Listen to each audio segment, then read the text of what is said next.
माननीय सभासदों, माननीय अध्यक्ष जी,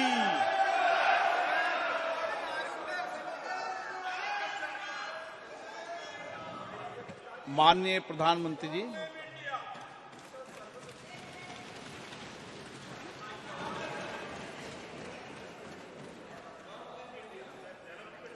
आदरणीय अध्यक्ष जी, आपने मुझे बोलने के लिए अनुमति दी, समय दिया, इसके लिए मैं आपका बहुत आभारी हूं। आदरणीय अध्यक्ष जी, मैं सिर्फ 2-4 मिनट लेना चाहता हूं। कल भारत की संसदीय यात्रा का एक स्वर्णिम पल था।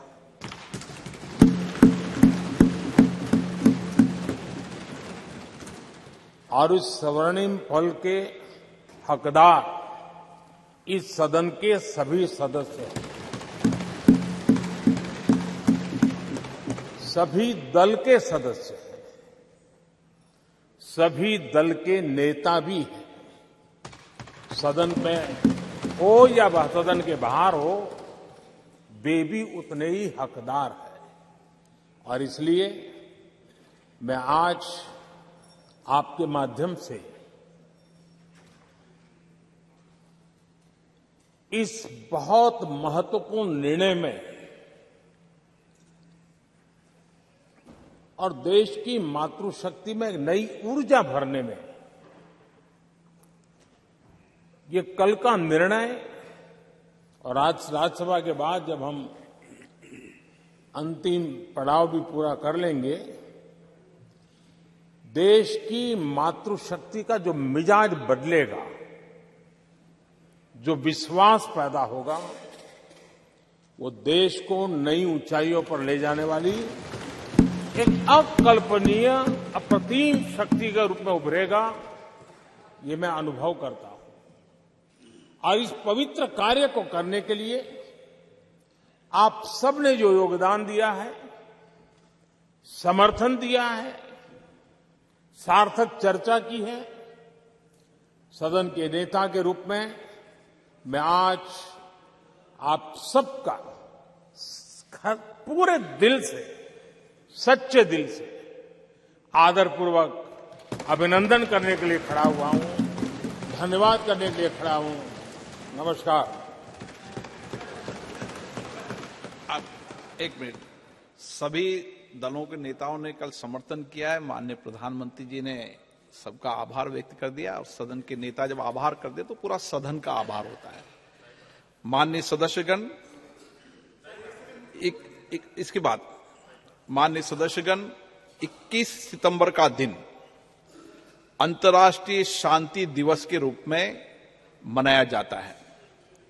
सभी राष्ट्रों और लोगों के बीच शांति के आदर्शों को स्मरण और उन्हें सुदृढ़ बनाने के लिए इस वर्ष का अंतर्राष्ट्रीय शांति दिवस का विषय शांति के लिए कार्य # वैश्विक लक्ष्यों के लिए हमारी आकांक्षा।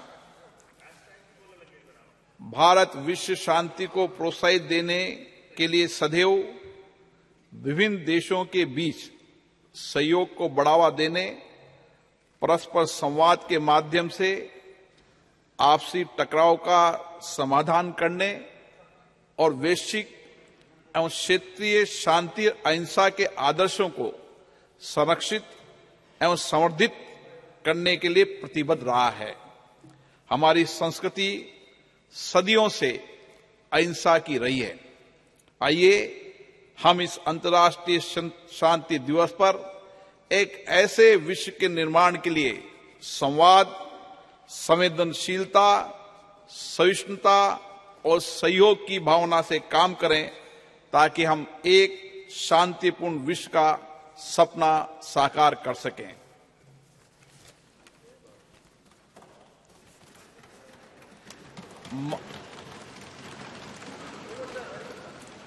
माननीय सदस्यगण, अंतरिक्ष के क्षेत्र में हमारी महत्वपूर्ण उपलब्धियों के लिए पूरे देश को बधाई देते हुए मुझे बेहद खुशी हो रही है। इन उपलब्धियों से प्रत्येक भारतीय गौरवान्वित हुआ है और वैश्विक स्तर पर हमारे देश का कद बढ़ा है। 23 अगस्त 2023 को चंद्रमा के दक्षिणी ध्रुव के पास उतरने वाला पहला देश बनकर हमने एक ऐतिहासिक उपलब्धि हासिल की है। चंद्रयान 3 की मिशन की सफलता हमारे वैज्ञानिकों के अथक प्रतिबद्धता का प्रमाण है, जो निरंतर ब्रह्मांड के सुदूर क्षेत्रों तक पहुंचने का प्रयास करते आए हैं। इस सदन के माध्यम से मैं इस अभूतपूर्व उपलब्धि के लिए इसरो के सभी वैज्ञानिकों और इंजीनियरों और भारत के लोगों को बधाई देता हूं। भारत विश्व कल्याण के लिए अपनी सफलताओं और उपलब्धियों को दूसरों के साथ साझा करने में विश्वास रखता है। इसलिए हमने चंद्रयान 3 की सफलता को विश्व के वैज्ञानिक समुदाय और पूरी मानवता को समर्पित किया है। हमारे प्रज्ञान रोवर ने हमें चंद्रमा पर sulphur, oxygen, aluminium, calcium, iron जैसे तत्वों की मौजूदगी सहित अन्य अमूल्य जानकारी भेजी है, जिससे अंतरिक्ष के बारे में मानव ज्ञान में वृद्धि होगी और भावी अभूतपूर्व खोजों का मार्ग प्रशस्त होगा। 23 अगस्त को राष्ट्रीय अंतरिक्ष दिवस के रूप में मनाना उचित होगा। एक ऐसा दिन होगा जो हमारी भावी पीढ़ियों को जीवन में उच्च महत्वाकांक्षाएं रखने और उन्हें साकार करने के लिए कड़ी मेहनत के लिए प्रेरित करता रहेगा। मैं चंद्रमा पर चंद्रयान 2 के पद चिन्हों को तिरंगा पॉइंट और चंद्रयान 3 के लैंडिंग स्थल को शिव शक्ति पॉइंट का नाम दिए जाने का भी स्वागत करता हूं। ये नाम हमारी सदियों पुरानी विरासत के सम्मान के साथ हमारी वैज्ञानिक महत्वाकांक्षाओं और प्रयासों के प्रतीक हैं। अंतरिक्ष अन्वेषण के क्षेत्र में प्रगति जारी रखते हुए चंद्रयान 3 की सफलता के 10 दिनों के भीतर हमने 2 सितंबर 2023 को अपना पहला सौर मिशन आदित्य L1 लॉन्च किया। ये सूर्य का अध्ययन करने वाला हमारा पहला वैज्ञानिक मिशन है, जिससे सूर्य के भीतर होने वाली भौतिक प्रक्रियाओं और पृथ्वी पर उनके प्रभाव के बारे में जानकारी में वृद्धि होगी।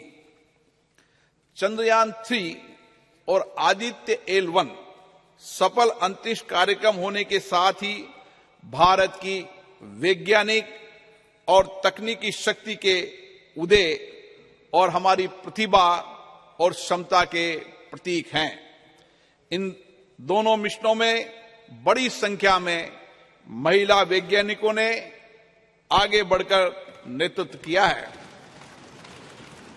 जिससे नए भारत में महिलाओं के योगदान का पता चलता है। इन दोनों मिशनों को पूरी तरह से भारत में डिजाइन और निर्मित किया है। हमारे अंतरिक्ष कार्यक्रम की जो बात दूसरों से अलग करती है, वह हमारी सभी परियोजनाओं में कम लागत। इससे अंतरिक्ष प्रौद्योगिकी में हमारी बढ़ती क्षमताओं के साथ साथ हमारे वैज्ञानिकों की प्रतिभा का परिचय भी मिलता है। इन उपलब्धियों के फलस्वरूप भारत ने अंतरिक्ष के क्षेत्र में विश्व में अग्रणी देशों में अपना स्थान बनाया है। ये सभी उपलब्धियां प्रधानमंत्री माननीय नरेंद्र मोदी जी के नेतृत्व में भारत सरकार के अथक प्रयासों से संभव हुई है। प्रधानमंत्री बनने से पहले भी श्री मोदी जी अंतरिक्ष में गहरी रुचि रही है और चंद्रयान मिशनों के साथ उनका गहरा भावनात्मक जुड़ाव रहा है। 2008 में जब चंद्रयान 1 का सफल प्रक्षेपण हुआ था, वो इसरो गए और व्यक्तिगत रूप से वैज्ञानिकों को बधाई दी। 2019 में जब अंतिम समय में कुछ तकनीकी खराबी के कारण चंद्रयान 2 वांछित उद्देश्य प्राप्त नहीं कर पाए, तो उन्होंने हमारे वैज्ञानिकों के बीच जाकर उन्हें विफलताओं की चिंता किए बिना लक्ष्य प्राप्ति के प्रयास के लिए प्रेरित किया। कोविड-19 के समय जब पूरी दुनिया संकट में जूझ रही थी, ऐसे में माननीय प्रधानमंत्री श्री नरेंद्र मोदी जी इस विपदा का उपयोग अवसर के रूप में किया करते हुए अंतरिक्ष क्षेत्र सहित देश की अर्थव्यवस्था के विभिन्न क्षेत्रों में महत्वपूर्ण सुधार लाने के लिए प्रयासरत रहे। उनके इन्हीं प्रयासों के फलस्वरूप हम विश्व अंतरिक्ष शक्ति बनने की दिशा में आगे बढ़ रहे हैं। पिछले कुछ सालों में अंतरिक्ष स्टार्टअपों की संख्या में रिकॉर्ड वृद्धि हुई है। पिछले साल निजी क्षेत्र में निर्मित पहले रॉकेट विक्रम एस का प्रक्षेपण हुआ है। युवा स्कूली छात्रों ने 2 उपग्रह आजादी सेट और आजादी सेट 2 लॉन्च किए। अंतरिक्ष प्रौद्योगिकी क्षेत्र में हमें महत्वपूर्ण सफलता मिली है, जैसे प्रक्षेपण वाहनों का परीक्षण एक बार में 104 उपग्रह लॉन्च करके हमने विश्व रिकॉर्ड बनाया है।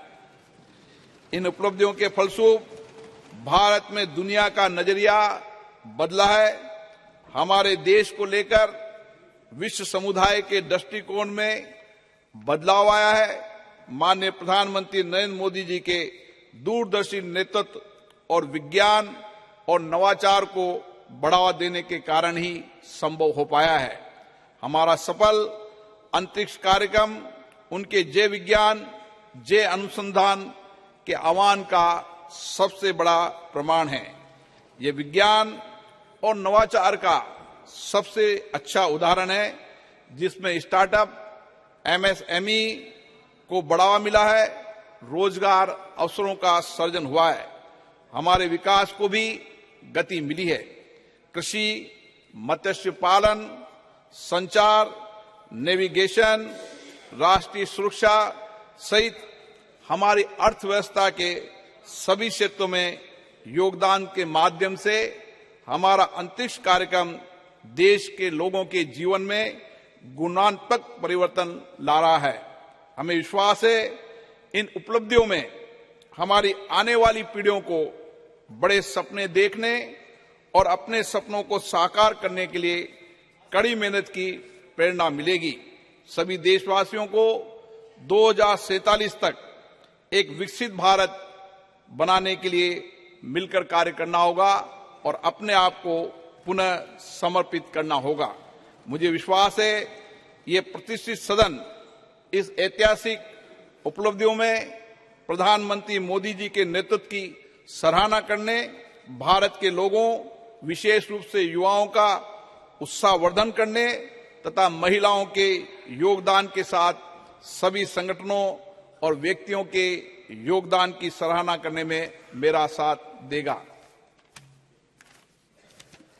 सभा पटल पर रखे जाने वाले पत्र। Item number 1 Shri Ashwini Kumar Choubey. अध्यक्ष महोदय, आपकी अनुमति से मैं आज की संशोधित कार्यसूची के क्रम संख्या 1 पर अपने नाम के आगे पर्यावरण, वन एवं जलवायु परिवर्तन मंत्रालय से संबंधित सूचीबद्ध विवरण सभा पटल पर प्रस्तुत करता हूं। आइटम नंबर 2 श्री कृष्णपाल जी। आपकी अनुमति से मैं आज की प्रस्तुत कार्यसूची में क्रम संख्या 2 पर अपने नाम के सम्मुख सूचीबद्ध कागजात सदन के पटल पर रखता हूं। आइटम नंबर श्री दानवे राव साहेब। अध्यक्ष महोदय, मैं आज की प्रदर्शित कार्यसूची में मेरे नाम के सामने क्रम संख्या 3 पर उल्लेखित कागजात को सभा पटल पर रखता हूं। Item number 4 Shri Pankaj Chaudhary. अध्यक्ष महोदय, मैं आज की संशोधित कार्यसूची में मत संख्या 4 पर मेरे नाम के सामने वर्णित कागजात आपकी अनुमति से सदन के पटल पर रखता हूं। Item number 5 Shri Devi Singh Chauhan. Daewoo Singh. Honorable Speaker, sir, with your kind permission, I rise to lay on the table of the House the papers mentions against my name at serial number 5 in today's revised list of business. Item number 6, Dr. Bharati Pawar. Honorable Speaker, sir, with your permission, I rise to lay on the table of the House papers mentioned against my name at serial number 6 in today's revised list of business. Item number 7, Dr. Sanjay Jaiswal. की संशोधित कार्यसूची में अपने नाम के सम्मुख यथा सूचीबद्ध प्राक्कलन समिति के प्रतिवेदन संख्या 27 हिंदी और अंग्रेजी संस्करण को प्रस्तुत करता हूं। Item number 8 Shri Vishnu Dayal Ram.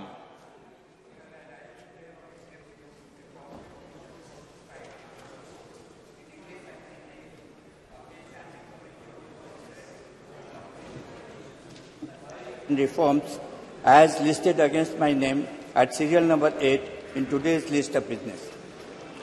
Item number 9 Shri Jagannath सरकार। आज की कार्यसूची में क्रम संख्या 9 पर मेरे नाम के समक्ष यथा सूचीबद्ध शिक्षा, बाल, महिला, युवा और खेल संबंधी स्थायी समिति के उच्चतर शिक्षा में राष्ट्रीय शिक्षा नीति 2020 के कार्यान्वयन संबंधी 356 प्रतिवेदन अंग्रेजी और हिंदी में सभा पटल पर रखता हूं। आइटम नंबर 10 श्री तापिर गांव। Honorable Speaker, sir, I raise to lay on the table a copy of each of the 355, 356, 357, 358 and 359 report of the Standing Committee on Transport, Tourism and Culture listed against my name at serial number 10 in today's order paper. Item number 11, Dr. Mahesh Sharma. With your permission, I rise to lay on the table a copy of the 149th report on the subject implementation of Pradhan Mantri TB Mukt Bharat Abhiyan in Hindi and English of the Standing Committee on Health and Family Welfare. Item number 12, Sri Devu Singh Chauhan. Honorable Speaker, sir, in pursuance of the Direction 73A of the Honorable Speaker Lok Sabha, I would like to lay a statement showing status of implementation of the recommendations, observations contained in the 44th report of Standing Committee on Communication and Information Technology on demands for grants 2023-24 pertaining to Department of Post on the table of the House. Item number 13, Sri Prahlad Joshi ji. Sir, with your permission, I rise to move the following, that this House do agree with the 45th report of the Business Advisory Committee presented to the House on 20th September 2023. प्रश्न है कि सभा कार्य मंत्रणा समिति दिनांक 20/9/2023 का सभा में प्रस्तुत 45वां प्रतिवेदन से सहमत है। जो सदस्य इसके पक्ष में हाँ कहें, जो सदस्य विरोध में ना कहें, मेरे विचार में निर्णय हाँ वालों के पक्ष में, हाँ वालों के पक्ष में प्रतिवेदन स्वीकृत हुआ। आइटम नंबर 14, चंद्रयान 3 मिशन की सफलता, अंतरिक्ष क्षेत्र में हमारे राष्ट्र की अन्य उपलब्धियों के बारे में आज चर्चा होगी। मैं सभी माननीय सदस्यों से आग्रह करता हूं कि सभी वो अपने विचार रखें। पर्याप्त सबको अवसर दूंगा, लेकिन सब बोल लें ऐसी मेरी अपेक्षा है। From the House, under what rule this, whether it is 184 or 193, under what rule? Item number 14 मैंने शुरू किया है। इसका विषय श्री राजनाथ सिंह जी।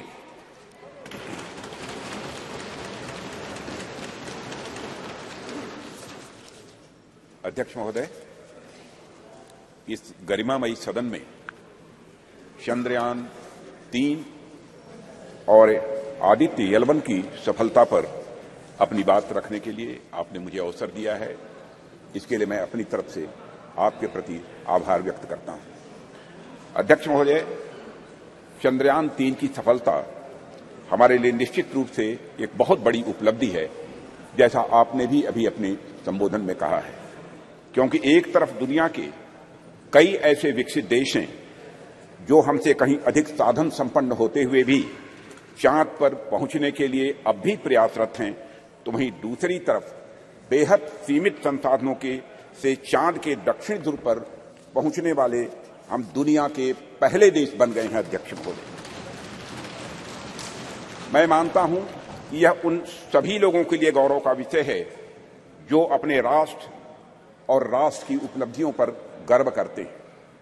अध्यक्ष महोदय, सबसे पहले मैं इसरो के साइंटिस्ट और ब्रॉडर इंडियन साइंटिफिक कम्युनिटी को इस सफलता के लिए हृदय से बधाई देता हूं। यह हमारे इसरो के वैज्ञानिकों की बौद्धिक क्षमता, उनकी लगन और राष्ट्र के विकास के प्रति उनके समर्पण का ही यह प्रतिफल है। अध्यक्ष महोदय, ऐसा मैं मानता हूं कि हमारा राष्ट्र आज विज्ञान की दुनिया में अग्रणी राष्ट्रों की पंक्ति में आकर खड़ा हो गया है। आज केवल मुझे ही नहीं, बल्कि सरकार को ही नहीं, बल्कि सदन को ही नहीं, बल्कि पूरे राष्ट्र को अपने देश के वैज्ञानिकों पर गौरव की अनुभूति हो रही है। अध्यक्ष महोदय, मैं एक विज्ञान का छात्र रहा हूं, मैं फिजिक्स का शिक्षक भी रहा हूं। यहां पर मौजूद हमारे कई ऐसे साथी हैं जो साइंस बैकग्राउंड से हैं और उन्हें मैं अच्छी तरह जानता हूं। हम सभी यह बात जानते हैं कि स्पेस साइंस विज्ञान का है कि एक फ्रंटियर एरिया हुआ करती है। अध्यक्ष महोदय, जिस पर artificial intelligence, quantum physics, astrophysics और जेनेटिक्स विज्ञान के फ्रंटियर एरियाज हैं, और उसी प्रकार स्पेस साइंस भी एक विज्ञान की फ्रंटियर एरिया है। और इस एरिया में प्रगति करने के लिए अध्यक्ष महोदय, निश्चित तौर पर हमें एक टॉप क्लास साइंटिफिक इकोसिस्टम चाहिए होता है, और हमें उच्च गुणवत्ता वाली शिक्षा भी चाहिए और उच्च गुणवत्ता के हमें शिक्षक भी चाहिए, एजुकेशनल इंस्टीट्यूशंस भी चाहिए। अध्यक्ष महोदय, इंडस्ट्री चाहिए होती है जो साइंटिफिक प्रोडक्ट्स का निर्माण कर सके, ऐसी हमको इंडस्ट्रीज भी चाहिए। अध्यक्ष महोदय, कहने का मेरा अर्थ यह है कि अगर चंद्रयान 3 ने चंद्रमा पर अपने कदम रखे हैं, तो यह एक और इसरो की सफलता तो है ही, साथ ही यह इस बात का भी द्योतक है कि हमारे देश का साइंटिफिक इकोसिस्टम, जिसमें करोड़ों करोड़ों भारतीयों ने जाने अनजाने अपना योगदान दिया है, वह अपनी आज शेप ले रहा है। यह दिखाता है कि हमारे स्कूल्स, हमारे कॉलेजेस और यूनिवर्सिटीज में साइंस की पढ़ाई बेहतर हो रही है और हमारी इंडस्ट्रीज भी अच्छी गुणवत्ता वाले प्रोडक्ट्स और सप्लाई कर रही हैं। अध्यक्ष महोदय, हमें अच्छे स्टूडेंट्स, अच्छे टीचर्स और रिसर्चर्स आज मिल रहे हैं, इसलिए आज हम किसी उपलब्धि तक पहुंचते हैं तो उसके लिए वे सभी बधाई के पात्र हैं। अध्यक्ष महोदय, जिन्होंने इस यात्रा में अपना किसी भी प्रकार का सहयोग दिया है और राष्ट्र के भीतर साइंटिफिक टेम्परामेंट को जन्म दिया है। और अध्यक्ष महोदय, जब मैं यहां साइंटिफिक टेम्परामेंट की बात कर रहा हूं, तो उससे मेरा मतलब कुछ वैज्ञानिक उपकरणों के, कुछ साइंटिफिक अपरेटस के केवल डेवलप कर लेने भर से नहीं है, यह हमारे कहने का तात्पर्य नहीं है। साइंटिफिक टेम्परामेंट की यदि मैं बात कर रहा हूं, तो साइंटिफिक टेम्परामेंट से मेरा आशय यह है कि वैज्ञानिकता और तार्किकता, ये दोनों हमारी सोच में हो, वह हमारे बात और हमारे व्यवहार में हो और वो हमारे स्वभाव में भी हो। आवश्यक नहीं हम जब विज्ञान का विषय पढ़ें तभी हम साइंस से दो चार हों, बल्कि हम आर्ट्स, म्यूजिक और साथ ही साथ एस्थेटिक्स भी पढ़ें तो हम उसमें भी साइंटिफिक अप्रोच रख सकें। मैं इस साइंटिफिक टेम्परामेंट की यहां पर अध्यक्ष महोदय बात कर रहा हूं और हम सब इस संबंध में बड़े भाग्यशाली हैं अध्यक्ष महोदय कि यह टेम्परामेंट प्राचीन काल से ही हम भारतवासियों को विरासत में मिला हुआ है। आप देखें, चाहे हमारे प्राचीन ग्रंथ वेद हों या फिर उपनिषद देख लें या फिर स्मृति ग्रंथ देख लें, सर्वत्र आपको विज्ञान या फिर विज्ञान से युक्त विचारों के दर्शन करने को मिलेंगे।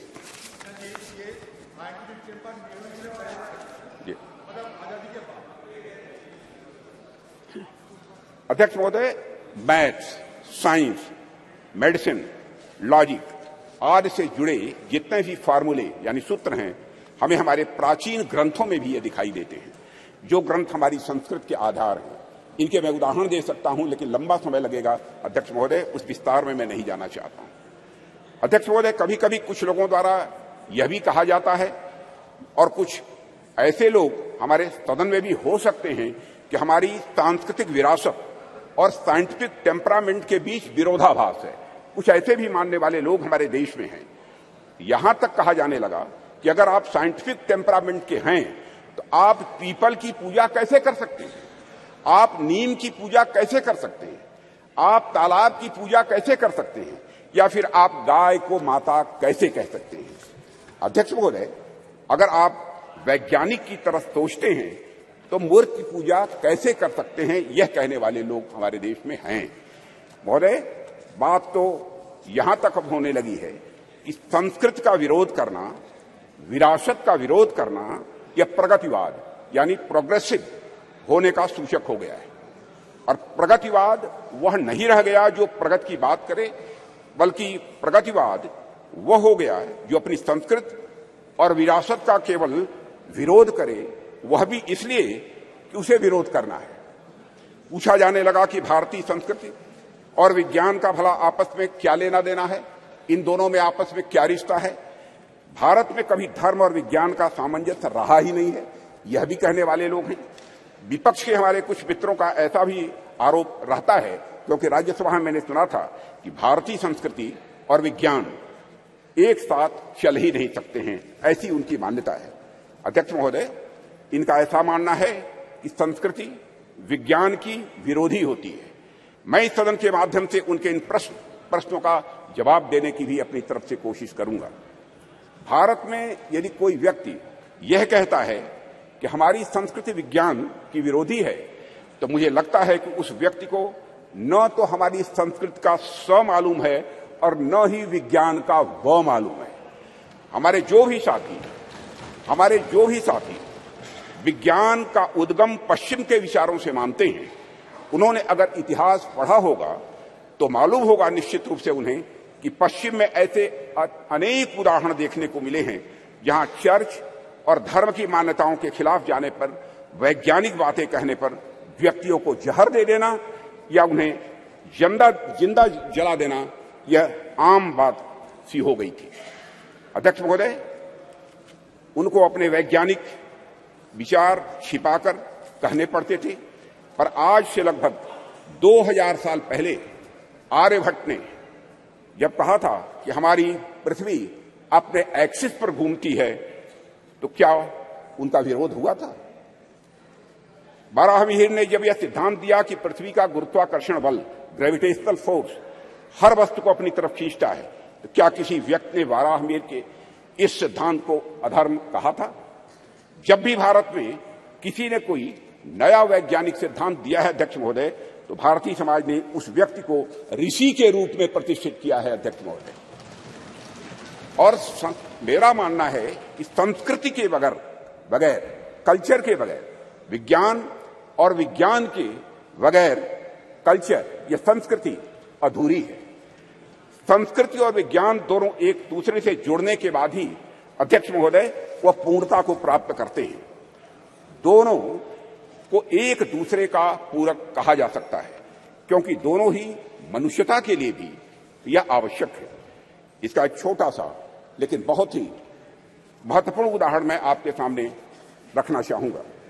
अध्यक्ष महोदय, लगभग 2 वर्ष पहले उत्तराखंड में भूस्खलन के रूप में एक दुर्भाग्यपूर्ण आपदा आई हुई थी।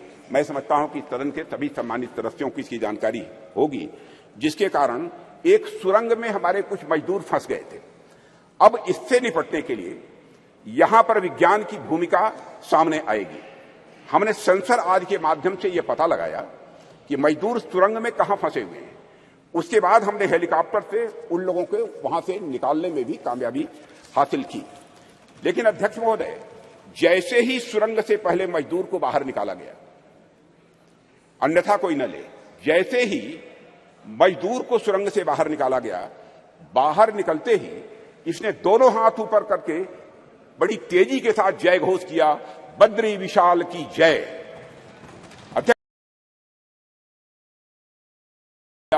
बद्री विशाल की जय। अध्यक्ष महोदय, इस वाकये ने सारी दुनिया को बताया कि धर्म और विज्ञान किस तरह से यह आपस में जुड़े हुए हैं। एक दूसरे से अलग नहीं है धर्म और विज्ञान, बल्कि यह एक दूसरे से जुड़े हुए हैं। निश्चित रूप से विज्ञान ने उस मजदूर को सुरंग से बाहर निकालने में, अध्यक्ष महोदय, बहुत बड़ी भूमिका निभाई है, इसमें कहीं दो मत नहीं है। लेकिन उन मजदूर बंधुओं को सुरंग के भीतर जिसने जिजीविषा की शक्ति प्रदान की, जिसने साहस प्रदान किया, जिसने मनोबल प्रदान किया, जिसने आखिरी समय तक प्रयास करते रहने की शक्ति प्रदान की, वह और कुछ नहीं, हमारा सांस्कृतिक विश्वास ही था अध्यक्ष महोदय, जिसने कि यह संबल उन्हें प्रदान किया।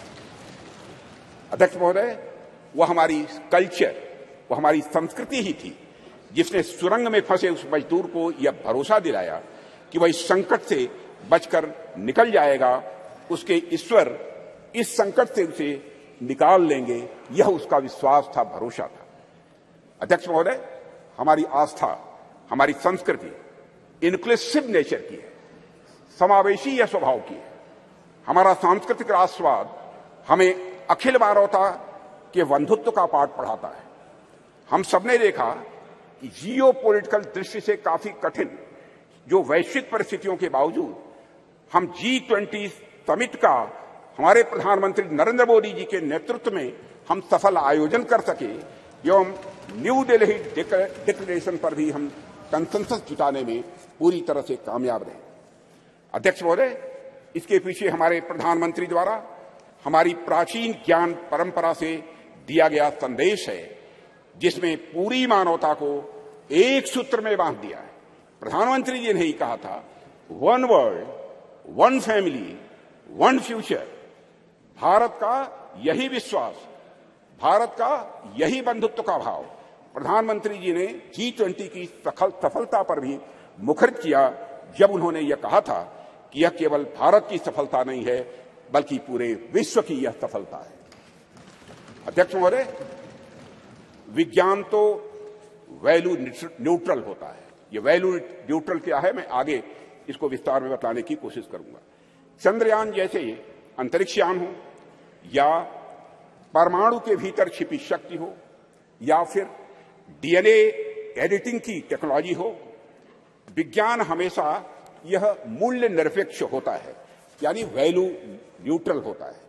विज्ञान हमें परमाणु शक्ति का ज्ञान दे सकता है अध्यक्ष महोदय, लेकिन वह संस्कृति ही है, वह कल्चर ही है जो हमें मार्ग दिखलाएगी उस परमाणु शक्ति का उपयोग हम ऊर्जा के रूप में स्वयं के विकास में करते हैं, या फिर हथियार के रूप में अन्य का विनाश करने में हम करते हैं।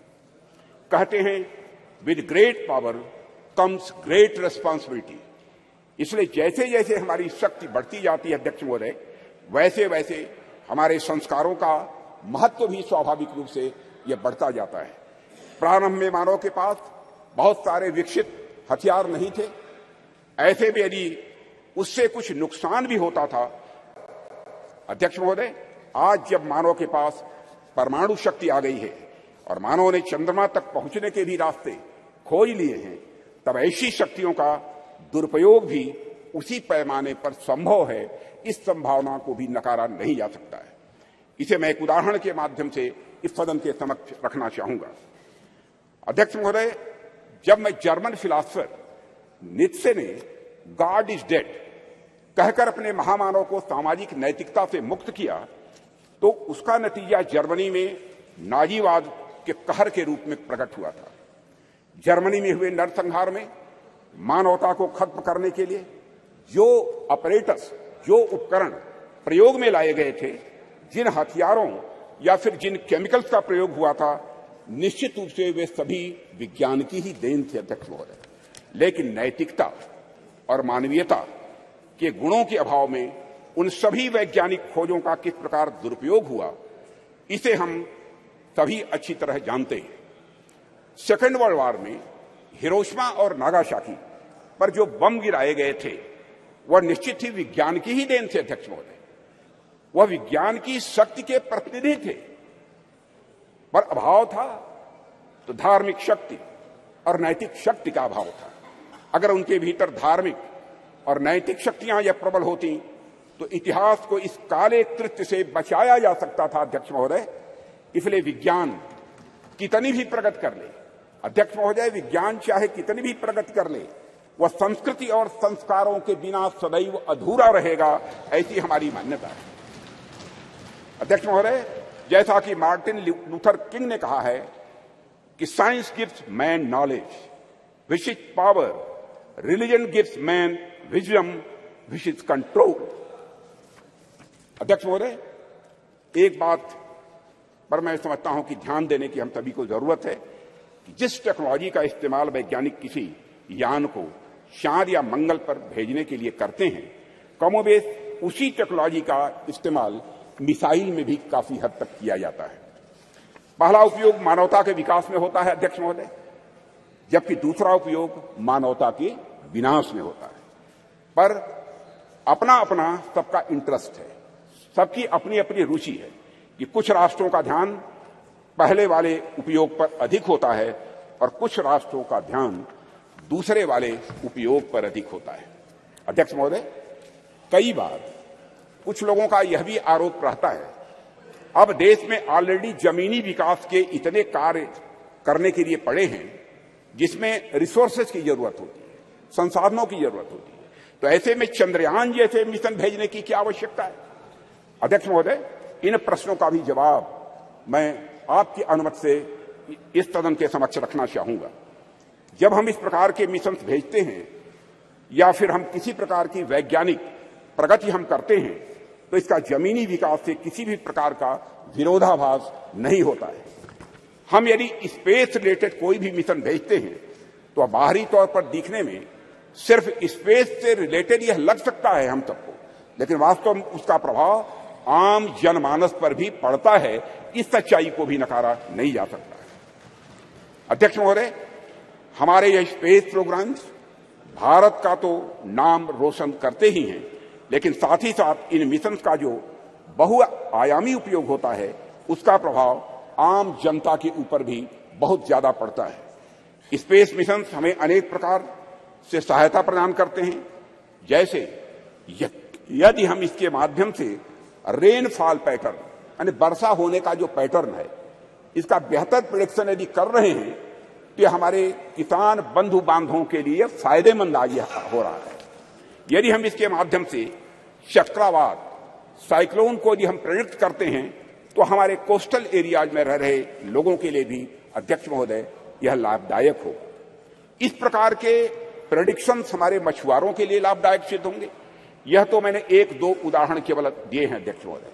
बाकी स्पेस एप्लीकेशन से डेवलपमेंट में जो मदद मिलती है उससे भी मैं समझता हूं सदन के अधिकांश सदस्य अच्छी तरह परिचित होंगे। इन सबसे भी महत्वपूर्ण बात यह होती है कि जब भी हम इस प्रकार के मिशन स्पेस में या फिर चंद्रमा और सूर्य की ओर भेजते हैं तो सुदूर गांव में बैठे किसी बच्चे के मन में साइंटिफिक टेम्परामेंट स्वाभाविक रूप से जगता है और उसके भीतर भी इस बात की अलख जगती है अध्यक्ष महोदय कि वह भी आगे चलकर कुछ ऐसे ही करेगा। उसके अंदर यह प्रेरणा आती है कि एक दिन वह भी वैज्ञानिक बनकर भारत का नाम दुनिया में रोशन करेगा। और यही कुछ करने की तमन्ना ही अध्यक्ष महोदय राष्ट्र को स्वाभाविक रूप से आगे ले जाने का काम करती है। चंद्रयान 3 की सफलता से कितने रामानुजन, कितने भाभा या साराभाई अपने लक्ष्य की ओर आगे बढ़े होंगे, यह हमें आज नहीं कुछ वर्षों के बाद यह पता लगेगा। अध्यक्ष महोदय, हमारे प्रधानमंत्री मोदी जी के नेतृत्व में हम संस्कृति और विज्ञान दोनों को समान रूप से महत्व देते हुए आगे बढ़ रहे हैं। और ऐसा बिल्कुल भी नहीं है कि यदि हम एक को महत्व दे रहे हैं तो दूसरे का महत्व कम हो जाएगा। यह कोई जीरो सम गेम नहीं हुआ करता है। अध्यक्ष महोदय, हमारे ऋषियों मनीषियों ने बरसों पहले विज्ञान को न केवल धर्म के साथ जोड़ा, बल्कि लोगों को इसके व्यवहारिक ज्ञान के बारे में भी बतलाया है। उनका मानना था यदि विज्ञान को सुव्यवस्थित ढंग से संवार कर मनुष्य के वेलफेयर के लिए, उनके कल्याण के लिए लगाया जाए तो स्वाभाविक रूप से वह अपने आप धर्म बन जाता है। यही वजह है कि हमारे वेद, उपनिषद, दर्शन आदि जितने भी धर्म ग्रंथ हैं, उनमें विज्ञान स्वाभाविक रूप से यह पिरोया हुआ हम पाते हैं। उदाहरण के तौर पर वैदिक रिचुअल्स में, स्वर्ण सूत्रों में ज्योमेट्री का सिद्धांत ये निहित पाए जाते हैं। जैसे मैं बतलाना चाहूंगा इस सदन को अध्यक्ष महोदय, जैसे हवन कुंड हम बनाते हैं तो वह भी हमारे प्राचीन ज्योमेट्रिक कंसेप्ट पर ही आधारित होता है। यह बिल्कुल हमारी जनता के मन में, उनकी सोच में यह पूरी तरह से रचा बसा है। और यही कारण है कि बड़े बड़े वैज्ञानिक भी सांस्कृतिक विरासत की महत्ता को अच्छी तरह स्वीकार करते हैं। अध्यक्ष महोदय, अभी चंद्रयान 3 की सफलता के नायक डॉक्टर यश सोमनाथ, जिनका पूरे सदन ने अभिनंदन किया, उनके साथ सारे वैज्ञानिकों का अभिनंदन किया, डॉक्टर यश सोमनाथ जी ने भी इस बात की ओर इशारा किया था कि वेदों में कई सारी वैज्ञानिक पृष्ठभूमि वाली बातें कही गई हैं। भारत के प्रसिद्ध गणितज्ञ श्रीनिवास रामानुजन का तो संस्कृत के प्रति इतना गहरा विश्वास था कि वे अपने गणित के क्षेत्र में किए गए किसी भी कार्य को स्पिरिचुअलिज्म, अध्यात्म का ही वह अंग मानते थे। और अध्यक्ष महोदय, इसीलिए जो लोग यह कहते हैं कि हमें अपनी संस्कृति से विरक्त होकर विज्ञान को अपनाना चाहिए, दरअसल उन लोगों का यह समझना पड़ेगा उन्हें कि संस्कृत और विज्ञान एक दूसरे के विरोधी नहीं है, बल्कि संस्कृत और विज्ञान एक दूसरे के पूरक है। अध्यक्ष महोदय, मैं देश का रक्षा मंत्री हूं, रक्षा मंत्रालय का दायित्व तो मेरे ऊपर है और देश की सुरक्षा का कार्यभार देख रहा हूं। जब मैं यहां आ रहा था तो मैं रास्ते मैंने सोचा कि चंद्रयान 3 की सफलता को देश के रक्षा मंत्री होने के नाते मैं किस नजरिए से देखता हूं। इस पर भी मैंने अपनी कुछ बातें आपके सामने में रखना चाहूंगा। मैं अपनी बात पर आऊं, इसके लिए मैं आपको थोड़ा पीछे भी ले जाना चाहूंगा अध्यक्ष महोदय, और कुछ एक उदाहरण भी इस सदन के समक्ष आपके माध्यम से रखना चाहूंगा। आप सभी सदन के लोग अच्छी तरह अवगत हैं कि कुछ ही समय पहले हमारे प्रधानमंत्री मोदी जी ने के प्रयासों से काशी तमिल संगमम का भव्य और सफल आयोजन किया गया था। उसके कुछ समय बाद ही सौराष्ट्र तमिल संगमम का भी आयोजन उनके द्वारा किया गया था। अध्यक्ष महोदय, इसके पहले का एक और उदाहरण देखिए कि सरकार के प्रयासों से कैसे उज्जैन में बाबा महाकाल के क्षेत्र में भव्य कॉरिडोर का निर्माण किया गया। विश्व की प्राचीनतम नगरी ज्ञान नगरी काशी में बाबा विश्वनाथ धाम के परिसर के पुनरुद्धार का काम भी वहां पर किया गया। प्रधानमंत्री मोदी जी ने बाबा विश्वनाथ के चरणों में श्रद्धा के सुमन अर्पित किए अध्यक्ष महोदय। और राम मंदिर का एक और उदाहरण इसके साथ ही अध्यक्ष महोदय में देना चाहूंगा। जो रामचंद्र जी देश के जनमानस में निवास करते हैं, उन राजा जी को अयोध्या में निवास करना कितना मुश्किल कार्य हो गया था। जाने कितनी पीढ़ियां इस प्रतीक्षा में ही निकल गई कि रामलला के मंदिर का निर्माण कभी होगा कि नहीं होगा। सैकड़ों वर्षों से राम मंदिर बनने का सपना पाले बैठे उन भक्तों ने इसे बस एक सपना भर ही मान लिया था, कभी न पूरा होने वाला सपना ऐसा मान लिया था पर माननीय प्रधानमंत्री जी के नेतृत्व में सरकार का प्रयास देखिए अध्यक्ष महोदय कि आज अयोध्या में राम मंदिर के निर्माण का कार्य बड़े जोर शोर के साथ चल रहा है।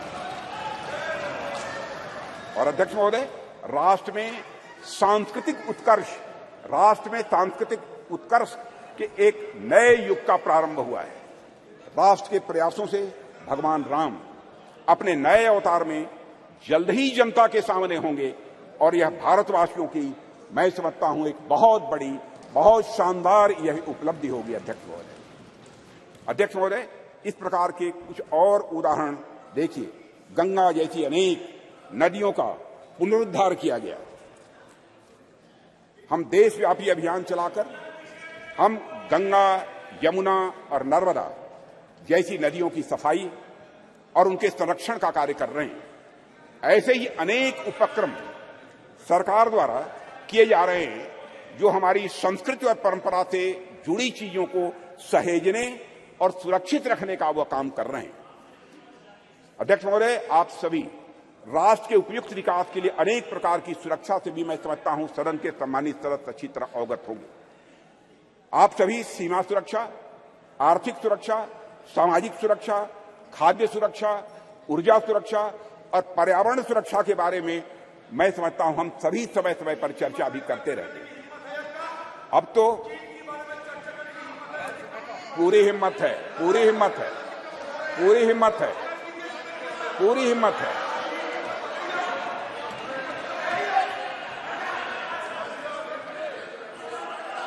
पूरी हिम्मत है,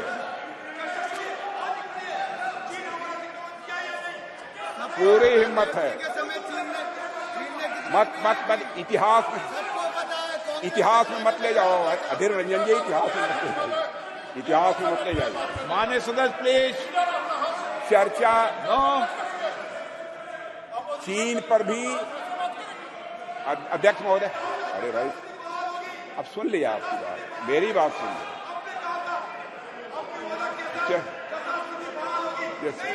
माननीय सदस्य आपको मौका देंगे जब आप बोलना, सबको पर्याप्त समय, पर्याप्त अवसर मिलेगा। और मैं बतलाना चाहता हूं अध्यक्ष महोदय, मैं बीच में कहीं पर अपने को डिबेट नहीं करना चाहता हूं। मैं चर्चा करने को तैयार हूं और सीना चौड़ा करके मैं चर्चा करने के लिए अध्यक्ष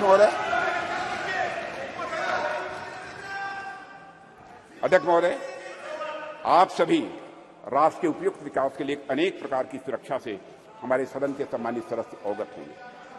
आप सभी सीमा सुरक्षा, आर्थिक सुरक्षा से अवगत होंगे। आप सभी सीमा सुरक्षा, आर्थिक सुरक्षा, सामाजिक सुरक्षा और खाद्य सुरक्षा, ऊर्जा सुरक्षा और पर्यावरण सुरक्षा के बारे में भी अवगत होंगे। अब तो स्पेस और साइबर सुरक्षा, स्पेस और साइबर सिक्योरिटी जैसे नए नए डायमेंशन इसमें जुड़ गए हैं अध्यक्ष महोदय। पर इनके साथ ही अध्यक्ष महोदय, सिक्योरिटी का एक और भी आयाम है जिसमें सुरक्षा उतनी ही आवश्यक है जितनी बाकी सब में है, और वह डायमेंशन है हमारी संस्कृति का, हमारी कल्चर का। और इसे मुझे कोई नाम देना हो तो उसे मैं सांस्कृतिक सुरक्षा और कल्चरल सिक्योरिटी का नाम यहां देना चाहूंगा। और अध्यक्ष महोदय, जब मैं यहां कल्चर अथवा संस्कृति के बारे में कुछ कह रहा हूं, उससे मेरा मतलब हमारी जीवन पद्धति से, हमारे लाइफ सिस्टम से। संस्कृति से मेरा मतलब हमारे खान पान, वेशभूषा, रीति रिवाज, रहन सहन और हमारे विचारों से है अध्यक्ष महोदय। मैं किसी राष्ट्र की अस्मिता को अक्षुण्ण रखने के लिए जिस तरह से वहां की सीमाई सुरक्षा और बाकी अन्य चीजों की सुरक्षा आवश्यक होती है, उसी प्रकार उसकी अस्मिता को बनाए रखने के लिए वहां की संस्कृति की सुरक्षा भी उतनी ही आवश्यक होती है। और अध्यक्ष महोदय, और इन उदाहरणों से मैंने यह स्पष्ट करने का प्रयास किया है कि हमारी सरकार भारतीय सांस्कृतिक विरासत को तवज्जो देते हुए सांस्कृतिक सुरक्षा के प्रति भी उतनी ही गंभीर है जितनी अन्य बाकी सुरक्षा के प्रति हमारी सरकार गंभीर है। अध्यक्ष महोदय, आज जब यहां पर चंद्रयान की चर्चा हो रही है, तो मैं सांस्कृतिक पुनर्जागरण के इन उदाहरणों को आपके सामने क्यों रख रहा हूं? अध्यक्ष महोदय, वैसे तो ये दोनों निश्चित रूप से अलग अलग विषय हैं, इसमें कहीं दो मत नहीं है, पर ध्यान से देखेंगे तो यह सदन के सभी सम्मानित सदस्य यह पाएंगे कि इनके भीतर एक गहरा संबंध है, इन दोनों के बीच एक गहरा रिश्ता है। अध्यक्ष महोदय, विश्व का इतिहास उठाकर कोई देखे तो आप पाएंगे कोई भी ऐसा राष्ट्र नहीं है, कोई भी ऐसा समाज नहीं है जिसने सांस्कृतिक पुनर्जागरण के बिना आर्थिक, सामाजिक, राजनीतिक और वैज्ञानिक प्रगति की हो। दुनिया में कोई देश नहीं मिलेगा। जब तक संस्कृति समाज को जीवंत नहीं करती, उन्नत नहीं करती, उसे एक दिशा नहीं देती, तब तक समाज जड़ बना रहता है। और अध्यक्ष महोदय, अगर हम और आप अपनी गरिमा, अपनी आगामी पीढ़ी को यही बताएंगे कि अब तक हमारा जितना वैज्ञानिक विकास हुआ है वह केवल बाहर देशों के ज्ञान की नकल पर ही हुआ है, तो क्या हम अपने बच्चों को इस क्षेत्र में किसी भी सूरत में आगे बढ़ा पाएंगे? धीरे हमारे अंग्रेजों ने अगर हमें अब तक यही पढ़ाया हो कि हमारा सारा का सारा ज्ञान दूसरे देशों की कॉपी भर है, उनकी नकल भर है, तो क्या श्री डॉक्टर सोमनाथ एवं इसरो के अन्य वैज्ञानिक भारतीय ज्ञान के बल पर अध्यक्ष महोदय कभी चांद तक पहुंचने का सपना शायद वह कभी न देख पाते? अगर उन्हें इस बात का विश्वास हुआ, अगर उनके मन में संकल्प जगा, तो इसलिए कि उन्हें मालूम था कि उनके पूर्वज आर्यभट्ट थे, उनके पूर्वज वराहमिहिर थे, उन्हें मालूम था कि उनके पूर्वज भास्कराचार्य थे, उनके पूर्वज ब्रह्मगुप्त थे और उनके पूर्वज सवाई जय सिंह थे। अध्यक्ष महोदय, इसलिए उनको यह प्रेरणा प्राप्त हुई। अध्यक्ष महोदय, हम सोचे कि एक बच्चा है जिसे समाज की प्रगति में केवल विदेशी नाम पढ़ाए जा रहे हैं, दूसरा बच्चा है जिसे ऐसे नाम पढ़ाए जा रहे हैं जो उसके अपने समाज से रहे।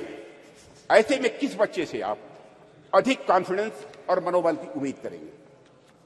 यह स्वाभाविक है अध्यक्ष महोदय कि वैसे तो मुझे बाहरी नामों से कोई इतराज नहीं है अध्यक्ष महोदय, ज्ञान विज्ञान में उनका भी महत्वपूर्ण योगदान है, यह भी मैं स्पष्ट करना चाहूंगा, पर हमारे बच्चों के मन मस्तिष्क में केवल और केवल बाहरी नाम यदि छाए रहे तो ऐसी स्थिति में बच्चा अपने बल पर समाज के विकास के सपने को जीवन में कभी नहीं देख सकता है। उसमें सपने भी आएंगे तो बाहर के समाज के विकास के ही सपने आएंगे। इसलिए अध्यक्ष महोदय, जब हम महिलाओं और छोटी बच्चों को इंस्पायर करने की बात करते हैं तो हमें यह प्रयास करते हैं कि उनके सामने विमेन आइकन का उदाहरण रखें। तो जब हम भारतीय बच्चों को इंस्पायर करने के लिए, प्रेरित करने का हम प्रयास करते हैं, तो क्या हमारा यह कर्तव्य नहीं होना चाहिए कि हम उनके सामने भारतीय आइकन्स का भी उदाहरण प्रस्तुत करें? इसलिए अगर हमें अपने समाज, अपने राष्ट्र को आगे ले जाना है अध्यक्ष महोदय, हम अपने समाज और संस्कृति से सीखें, हमारे अपने आइकन्स को अपने बात व्यवहार में प्रतिष्ठित करें और उनका अनुकरण करें। यही हम सभी के लिए श्रेयस्कर होगा। अध्यक्ष महोदय, एक बात और मैं यहां कहना चाहूंगा और वह यह है कि चंद्रयान 3 की सफलता में देश की नारी की शक्ति की योगदान की मैं यहां चर्चा करूंगा। पूरा सदन अच्छी तरह जानता है कि इस मिशन में महिला साइंटिस्ट का भी बहुत बड़ा महत्वपूर्ण योगदान है। यह मिशन अगर इतना सफल हो पाया है तो इसके पीछे हमारे देश की नारी शक्ति का समर्पण, उनका त्याग और राष्ट्र को नई पहचान देने की उनकी तमन्ना रही है अध्यक्ष महोदय। और संसद का यह विशेष सत्र नारी शक्ति वंदन विधेयक को समर्पित सत्र है, इसलिए इसकी मैं चर्चा कर रहा हूं। और ऐसे में मैं नारी शक्ति वंदन विधेयक को इसरो की महिला साइंटिस्ट और उनके साथ भारत की पूरी फीमेल साइंटिफिक कम्युनिटी को कृतज्ञ राष्ट्र की ओर से प्रस्तुत यह मैं उपहार के रूप में इसे मैं देखता हूं, नारी शक्ति वंदन को अध्यक्ष महोदय। और यह सदन और राष्ट्र इसरो की महिला साइंटिस्ट और हर भारतीय बेटी को यह नमन करता है, उनकी सराहना करता है और उनके प्रति कृतज्ञता प्रकट करता है अध्यक्ष महोदय। अध्यक्ष महोदय, अपनी बातों को सार रूप में मैं यहां रखना चाहूं तो यह है कि चंद्रयान 3 की सफलता कोई एक्सेप्शन नहीं है या कोई अपवाद नहीं है। यह सहस्राब्दियों से चली आ रही हमारी सामाजिक, हमारी सांस्कृतिक और वैज्ञानिक धारा का एक स्वाभाविक और सहज रूप से एक विकास है अध्यक्ष महोदय। इस सफलता के सूत्र हमारे अतीत में ही छिपे हैं। ऐसा अतीत जहां वैज्ञानिकता एक स्वभाव के रूप में विद्यमान थी हमारे यहां, जहां विज्ञान और आस्था के बीच एक पूर्ण सामंजस्य था। हालांकि विदेशी आक्रांताओं के चलते कुछ समय के लिए थोड़ा पिछड़ापन आ गया था, पर हम एक बार फिर से हुंकार भरते हुए पहले से भी अधिक ताकत के साथ उठ खड़े हुए हैं और सूरज, चांद, तारे अब हम छूने के लिए तैयार हैं और वहां पहुंच रहे हैं। अध्यक्ष महोदय, जिस देश में बुद्धि के देवता श्री गणेश प्रथम पूज्य हों, ओम श्री गणेशाय बोलकर ही हम कोई काम प्रारंभ करते हैं, एवं विद्या की देवी सरस्वती प्रथम आराध्या हों, वह देश तो स्वाभाविक रूप से साइंटिफिक टेम्परामेंट को आत्मसात करते हुए सदैव एक नॉलेज सोसाइटी रहा है। हमारे यहां कहा गया है तेजस्विनावधीतमस्तु, यानी may what we study be representative, की प्रार्थना करने वाले भारतीयों को सिर्फ चंद्रयान तक ही नहीं रुकना है अध्यक्ष महोदय, बल्कि उसके आगे जाना है। अभी अंतरिक्ष में अनेक लक्ष्य हमारा इंतजार कर रहे हैं। अभी हम भारतीयों को कई मानदंड यहां स्थापित करने हैं अध्यक्ष महोदय, मैं अपने वैज्ञानिकों की कामयाबी की एक दो और चर्चा करके अपनी बात यहां समाप्त करना चाहूंगा। अध्यक्ष महोदय, भारत द्वारा हमारे वैज्ञानिकों का करिश्मा देखिए। भारत द्वारा अब तक लॉन्च किए गए 424 विदेशी उपग्रह, इनमें से 389 424 में से 389 आउट ऑफ 424 जितने भी हमारे विदेशी उपग्रह हैं, उसमें 389 प्रधानमंत्री श्री नरेंद्र मोदी के नेतृत्व वाली सरकार के पिछले 9 वर्षों में लॉन्च किए गए हैं अध्यक्ष महोदय। और विदेशी उपग्रहों के सफल प्रक्षेपण के साथ भारत का अंतरिक्ष क्षेत्र दुनिया में बहुत तेजी से एक प्रमुख स्थान हासिल कर रहा है। भारत द्वारा अब तक लॉन्च किए गए 424 विदेशी उपग्रहों में से 389 प्रधानमंत्री श्री नरेंद्र मोदी की नेतृत्व वाली सरकार के पिछले 9 वर्ष में लॉन्च किए गए थे। इसके अलावा अध्यक्ष महोदय 174 मिलियन अमेरिकी डॉलर में से 157 मिलियन की कमाई पिछले 9 वर्षों में हुई, और इसी तरह अब तक की अर्जित 256 मिलियन यूरो में से 223 मिलियन मोदी शासन के 9 वर्षों के दौरान आए हैं अध्यक्ष महोदय। यह भी मैं सदन की जानकारी में यहां लाना चाहता हूं। एक बार अध्यक्ष महोदय, मैं फिर अपने वैज्ञानिक समुदाय को बधाई देता हूं और आशा करता हूं कि जल्द ही हम नए मिशनों को भी अंजाम देंगे, आगे नए मिशनों को भी हम अंजाम देंगे, ऐसा मेरा पक्का विश्वास है, समस्त देशवासियों का भी विश्वास है अध्यक्ष जी। अभी तो यह शुरुआत ही है, आने वाले समय में हमारा हाथ मंगल और शनि तक भी पहुंचेंगे और हमारा देश वहां भी अपना परचम लहराएगा अध्यक्ष महोदय, जहां अब तक कोई नहीं पहुंच पाया है। इन्हीं शब्दों के साथ मैं अपनी वाणी को विराम देता हूं और सदन की ओर से राष्ट्र के वैज्ञानिकों को नमन करता हूं अध्यक्ष महोदय। श्री शशि थरूर जी। Thank you very much, Honourable Speaker. I'm honoured, really, to stand before this House and to speak on behalf of my party on a matter of great pride for Indians everywhere in the world, the success of our lunar mission, Chandrayaan-3, and according to the topic you've given us in the revised list of business, success of Chandrayaan-3 mission and other achievements of our nation in the space sector. I think my respected friend, Sri Rajnath Singh, treated us to a lecture on a slightly different subject. But on August 23rd, Mr. Speaker, we scripted history as our unmanned moon mission's lander module made a flawless soft landing, making us only the 4th country to achieve this feat and the first to reach the uncharted south pole of Earth's only natural satellite, the moon. It is fitting, sir, that as you proposed, we observe August 23rd as National Space Day in future. How far we have come since the late 1950s, when a classic photograph by Henri Cartier-Bresson showed Indian rocket parts being transported on a bullock cart. Let me take you back, sir, nonetheless, to when our nation's scientists, led by Dr. Vikram Sarabhai, began to develop the contours of India's nascent space program in the early 1960s. Back then, the coastal village of Thumba, in the outskirts of Thiruvananthapuram, was identified as an ideal location, given its latitude and natural geological features, to allow for rocket launches and allied research. Imagine, friends in this House, a sleepy village with golden beaches and palm-fringed coconut trees, populated largely by an overwhelmingly Catholic community of fisherfolk. The catch, however, was that the community of scientists had identified a piece of an area of land, which housed in Thumba the St. Mary Magdalene Church and the residence of the bishop himself, Peter Bernard Pereira, his own official residence. Now, in any other community or any other part of the world, even, the matter might have been put to rest right there. After all, the thought of displacing an active spiritual establishment would certainly have evoked outrage and fury, especially in today's India.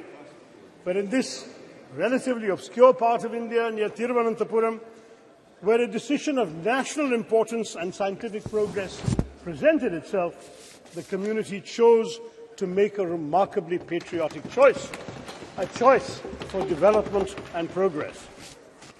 When initial conversations with politicians and bureaucrats made little headway, something special happened. One day, when Bishop Pereira was sitting in his little office in the church, he heard a knock on the door. He said, "Who is this?" And a man in a white suit came and said, "I am Dr. Vikram Sarabhai." Dr. Sarabhai explained the importance of this area to India's scientific research in space. The bishop understood the proposed mission of the scientists, and he told Dr. Sarabhai, "Come to my church on the following Sunday." So during the Sunday service, Dr. Sarabhai was there, and Bishop Pereira presented a proposition before the congregation.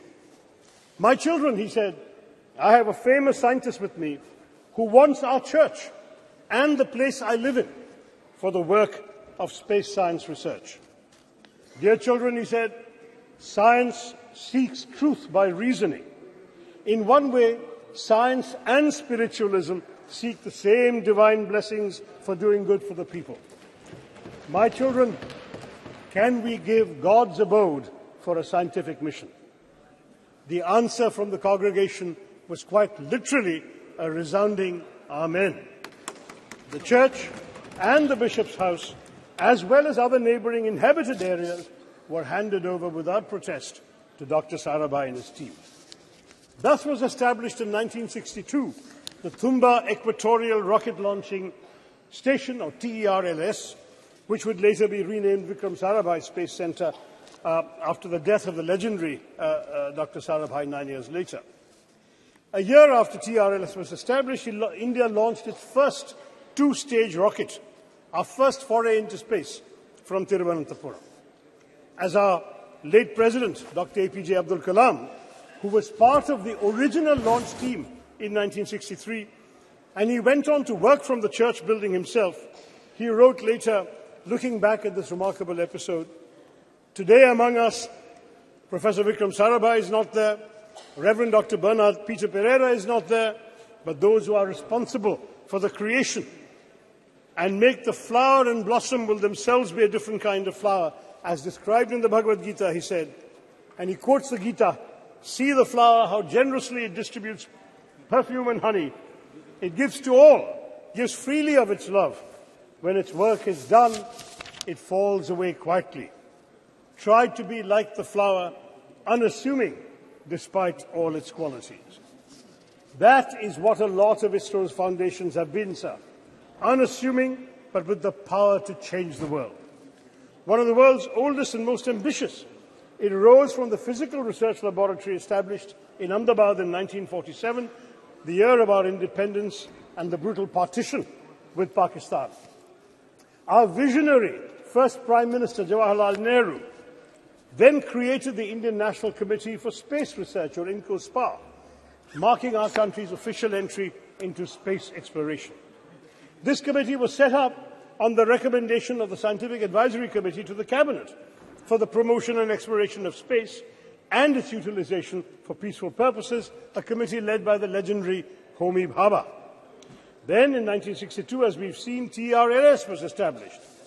On 15th August 1969, our 22nd Independence Day, under the trusted guidance of Vikram Sarabhai, INCOSPAR and TRLS became the Indian Space Research Organization, ISRO giving Indian space a developmental boost.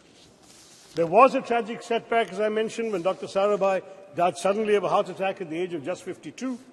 Dr. Satish Dhawan, the head of the Indian Institute of Science in Bangalore, was invited by then Prime Minister Indira Gandhi to lead the organization because she knew that the vision and legacy of Vikram Sarabhai could only be fulfilled by someone like Dhawan. He accepted the invitation, though on condition that the headquarters be shifted to Bangalore, and guided ISRO as a leader who is still admired by many. In July of 1979, sir, our first satellite launch vehicle failed, and Mr. Dhawan, an exemplary leader, took responsibility for it. He gave a statement saying, "Dear friends, we have failed today. I want to support my technologists, my scientists, my staff, so that next year they succeed." The very next year, they did succeed. This is ISRO's history. Every setback became a stepping stone to greater success. And so we Indians are proud of our space program for good reason. Since then, ISRO has undertaken missions to the moon, Chandrayaan 1, 2 and 3, and the failure of 2 became a stepping stone to the success of 3, to Mars, the Mangalyaan Mars Orbiter mission. And we have created our own launch vehicles and satellites.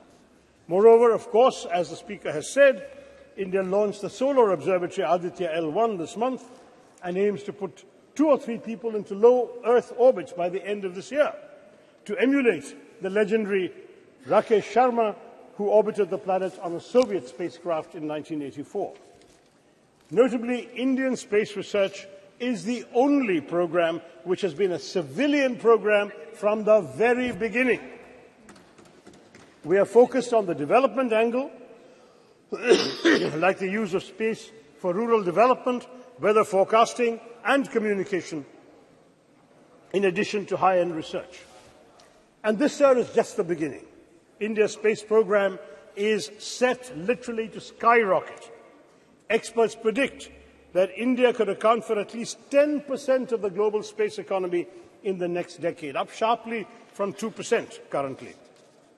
India's space program bolsters our development, having made important contributions even in seemingly unrelated areas such as disaster management, education, healthcare, agriculture, fisheries and urban planning.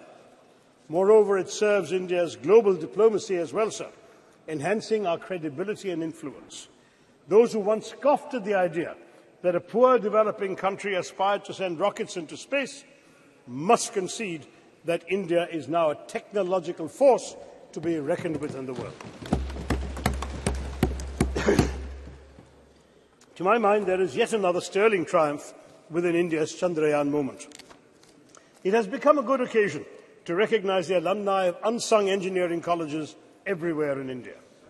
Indians are rightly and justifiably obsessed with the IITs, but Chandrayaan 3's landing, especially 4 years after the failure of Chandrayaan 2, was attributable to many, many scientists from far less glamorous educational backgrounds.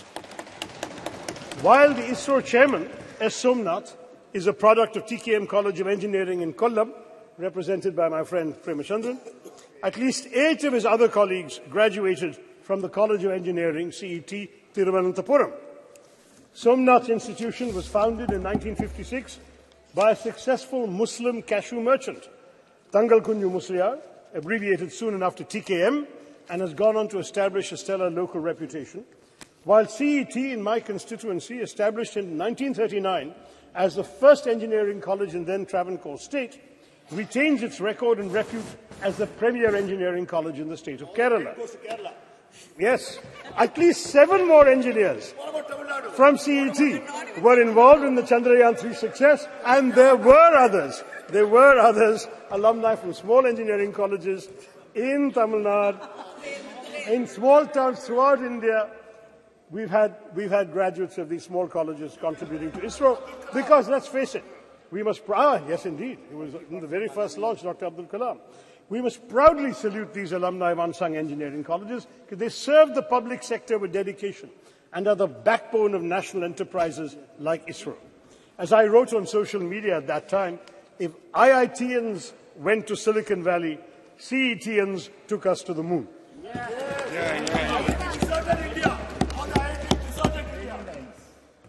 I would also like to point out that many of the stalwarts in our space program have been women scientists and engineers.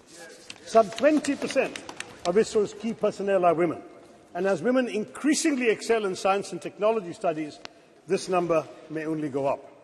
And unlike in our parliament or legislative assemblies, they won't even need reservations either, sir. I can tell you from my experience of addressing many convocations, I'm in favor. But I have been giving away prizes at many convocations of science and technology and engineering colleges. And even when the women students are a small minority, maybe 20–30% of the student body, they are 90% of the medal winners, prize winners, and honours winners. This is becoming increasingly a woman's field, and we'll all be the better for it, sir. Now, the only thing that disappoints me today is that some in the government seek to make this their moment to bask in glory and polarize the country by speaking as if all space endeavours only began in 2014. First in the ancient years of the Vedas, and then in 2014. I mean, that's what we're hearing today. Now, the truth is, sir, that our space successes are a consequence of continuity in our national governance, and what has been achieved today stands on the shoulders of many past achievements, as I have described to you with my stories earlier. Any mature democracy would recognize that grooming the brilliance of our scientists, developing infrastructure, R&D, and global synergies on technology cannot be achieved unilaterally by any one government. This is the achievement of successive years of making the right governance choices. For example, we've heard so much about Aditya L1 mission. It began in 2006, sir.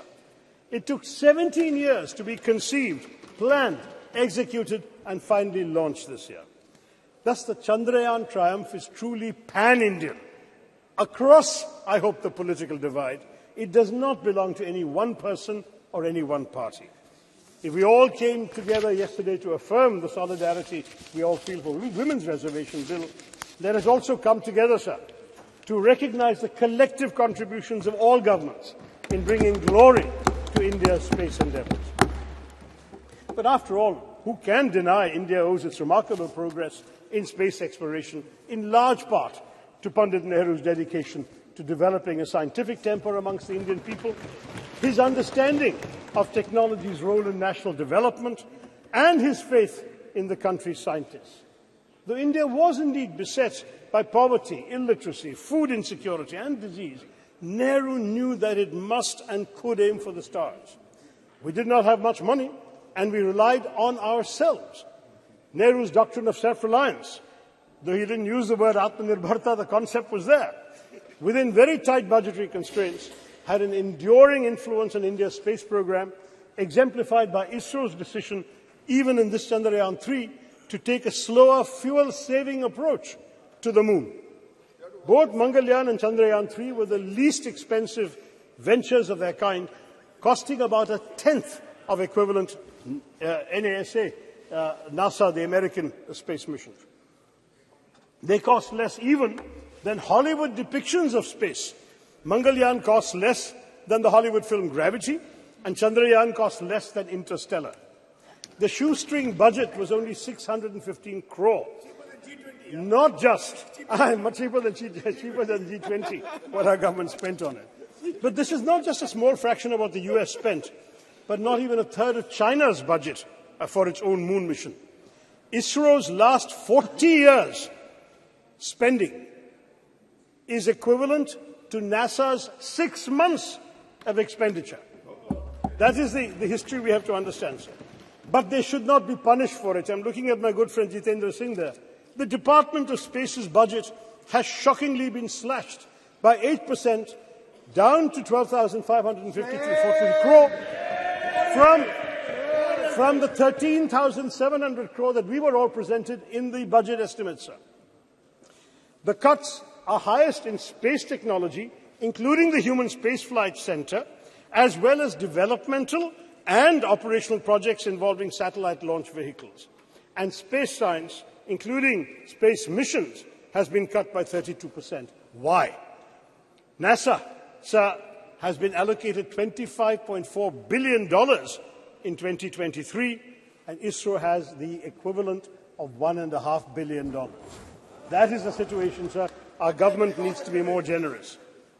Now, I want to stress that ISRO's strengths extend well beyond frugality. For Chandrayaan-3, India has also demonstrated familiarity with the major types of interplanetary spacecraft: orbiters, landers, rovers. The Chandrayaan-3 rover is rudimentary, but it speaks to an important focus area for the Indian space program, the planning and implementation of high-tech scientific missions. The data from Chandrayaan-3's scientific instruments will be crucial because the mission will be the first to physically, chemically and thermally characterize the soil, subsoil and air near the moon's south pole on location. No other country has done this. India has some measure of technological superiority now compared to most other spacefaring countries, and it should press the advantage by going to more places in the solar system.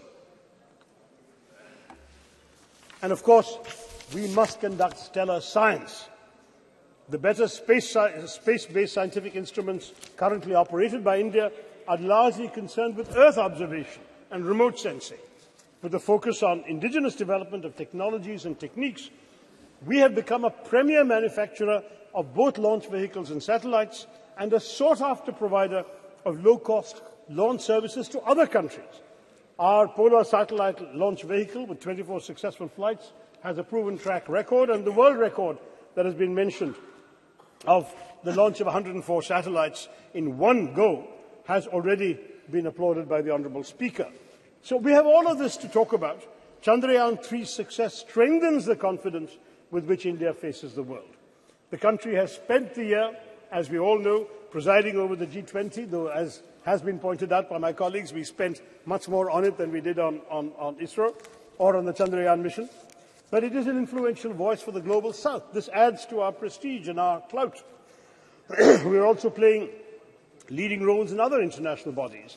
How these relationships and how our global role generally, more broadly, will evolve remains to be seen. We are having unfortunate controversies going on this week with Canada.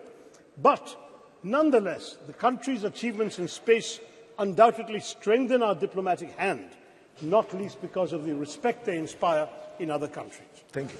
I'll just take 2-3 minutes, sir. Among the foreign countries that have used India's space program to launch their own satellites and benefit from space cooperation include France, a space partner since 1964, which has supported India's development of launch vehicle satellites, applications and spaceflight, has also launched several satellites using our PSLV and GSLV.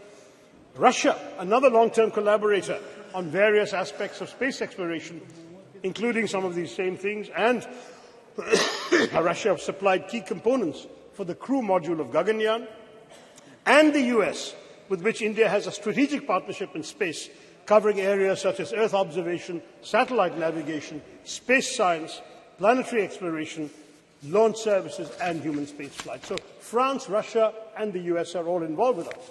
And ISRO tells us that India has pursued bilateral and multilateral relations with space agencies and space-related bodies, with the aim also of strengthening existing ties with these countries, taking up new scientific and technological challenges, refining our space policies, and defining international frameworks for exploitation and utilization of outer space for peaceful purposes. This is the diplomatic strength I'm talking about. So the US, Israel, Singapore, Canada, Germany, Indonesia, Japan, Luxembourg, the Netherlands, South Korea, the UK have all launched their satellites using our Indian PSLV and GSLV. And as a result, the government has earned $174 million from these launches alone. It's all the more a pity that our government has trimmed the budget for space education and research between last year and this one. Even though on the whole our expenditure on space has gone up, and I know Jitendra will tell us that, educating the next generation of Indian space pioneers ought to receive more funding. I'll conclude, sir, by recalling the proud moment when India's lander touched down on the moon and Prime Minister Narendra Modi wisely resisted parochial triumphalism of the kind we've seen later, and he hailed the achievement as a victory for all of humanity. But he also correctly noted that the achievement mirrors the aspirations and capabilities of 1.4 billion Indians. By showcasing its technological prowess, India's space program reminds the world not only of our innovative capabilities, but also of our capacity to help shape solutions to global challenges in other areas, from cyberspace regulation to peacekeeping. Looking up at the sky after Chandrayaan-3, Indians can contemplate a glorious global future. We are showing the world that India can be a standard setter rather than just a follower of rules made by developed countries. New horizons beckon, for the world is now our canvas, or should I even say, the whole universe. Jai Hind. Thank you very much. कुछ आपको कहना है क्या? Okay.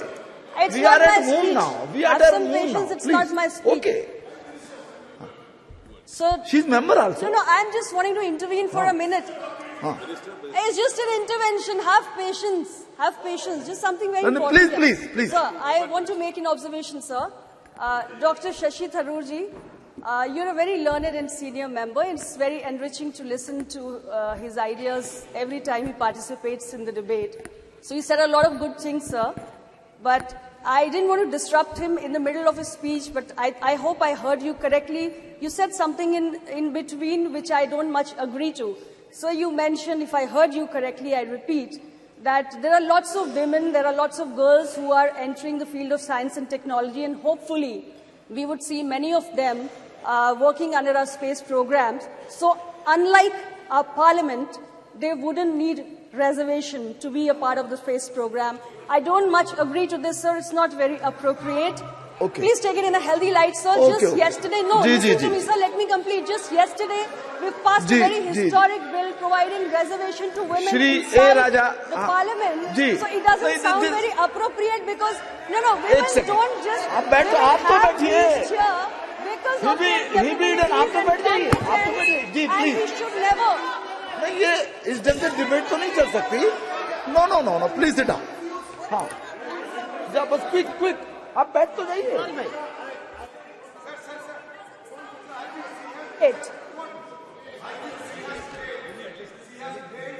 नहीं आप बैठ जाइए. Sir, your party has supported this very historic bill, sir, which means you agree to the idea of providing reservation to women for them to reach ji आप बैठिए प्लीज. ओनली ए राजा.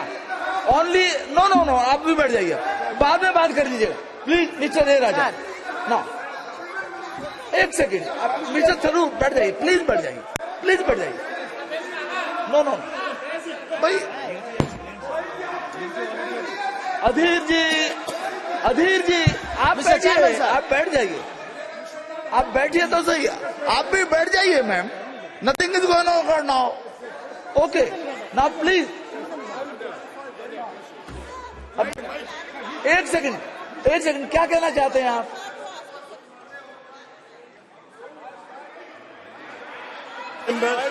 अरे आप बैठिए ना. I would like to clarify, since the Honourable Minister, who is also a good friend, appears to have misunderstood the thrust of my remarks. I would like to clarify that I meant no disrespect to either women in general or the very many honourable women in this House who have been elected without any benefit of reservation for all these years. Okay. We have said, sir, that we need reservation because the numbers are not enough. And that is why we passed the Women's Reservation Bill yesterday. I'm saying that in science and technology, we already have 20% in ISRO and the numbers are going up, sir. That's my point. That's it. Thank you. Ji. Sir. हो गया कुछ कहना है आपको क्या? Sir. अध्यक्ष महोदय, मुझे लग रहा है we need not carry this further because I'm very sure and I trust my friend Shashi ji has never been anti-woman.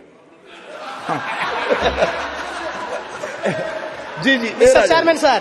Okay, ठीक है. Mr. Chairman sir.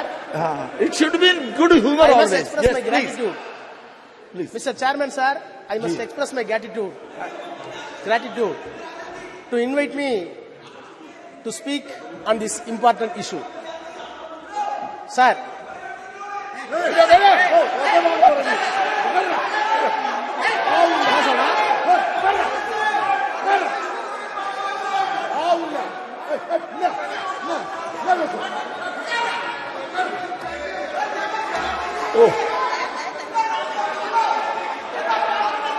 चंद्रमा पर इतना हल्ला गुल्ला नहीं होना चाहिए. हाँ जी, प्लीज.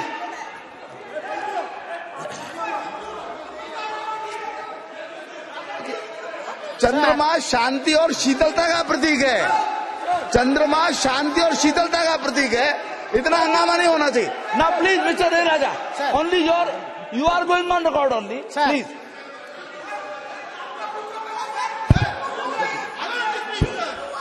आप बोलिए ना. Sir, how can I speak, sir? अरे नहीं, यू कैन स्पीक. आप बोलिए. House must come for order. बैठिए. आप बैठ जाइए please. You are not helping the chair. आप बैठ जाइए प्लीज. बैठ जाइए. हाँ प्लीज. सर. अरे भाई. सर.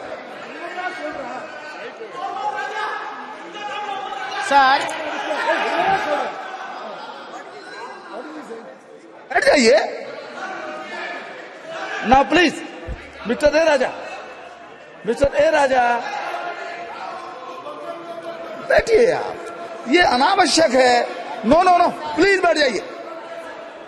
आप बोलिए.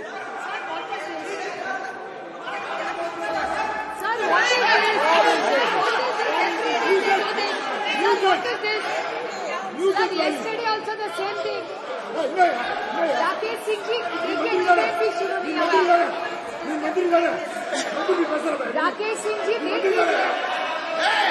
Rakesh Singh ji, what?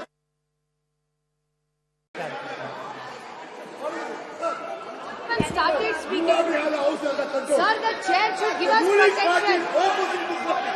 Sir, what is this? Sir, every time they do this, sir. Please. ए राजा बोलिए. I must express my gratitude for granting me this opportunity to say a few words on Chandrayaan. Sir, of course, I decided not to speak because of my health.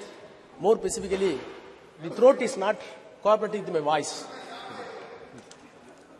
However, having heard the speech which was delivered by the Honorable Defence Minister Rajnath Singh ji, I am confined to stand before few minutes before this August House. Sir, the Prime Minister was yesterday very magnanimous that no one can claim exclusive credit for Chandrayaan. It is a common efforts, endeavors put by the team of our scientists with political and scientific will. Sir, in spite of that, we must be very magnanimous on behalf of DMK. The role of the Prime Minister or this government bringing this Chandrayaan 3 cannot be undermined. We want to wish and greet the government. Sir, I will come to later part. Once universe and galaxy was treated as a riddle for mankind. Till 1950s. In 1950s, various countries, including USA, used to send satellites to the moon and other planets. Thereafter Russia, thereafter China. No doubt, an exact position India has got today because of Chandrayaan that has been launched and smooth landed was effected. Sir, the parity which we claim today along with America and Russia and China will give a message that India is second to none to anybody in the space research hereafter. Sir, between 1957 to 58, when Soviet Union launched Sputnik 1, Sputnik 2, Sputnik 3, and the US launched Alpha, Pandit Jawaharlal Nehru shared with his view in the parliament that this is an age of new age of Sputnik. Sir, I must share this house that Tamil is one of the classical language recognized by the world and this government. Sir, Tamil has have deep-rooted scientific measures in the literature. Since the Honorable Defense Minister says the Sanskrit is having such a tremendous potentiality in science, I am not defaming any language. Admittedly, this country is having two culture based on the Tamil and Sanskrit. The C.P. Ramasamy is a known educationalist who served as a Vice Chancellor, later the Diwan of Thiruvangur.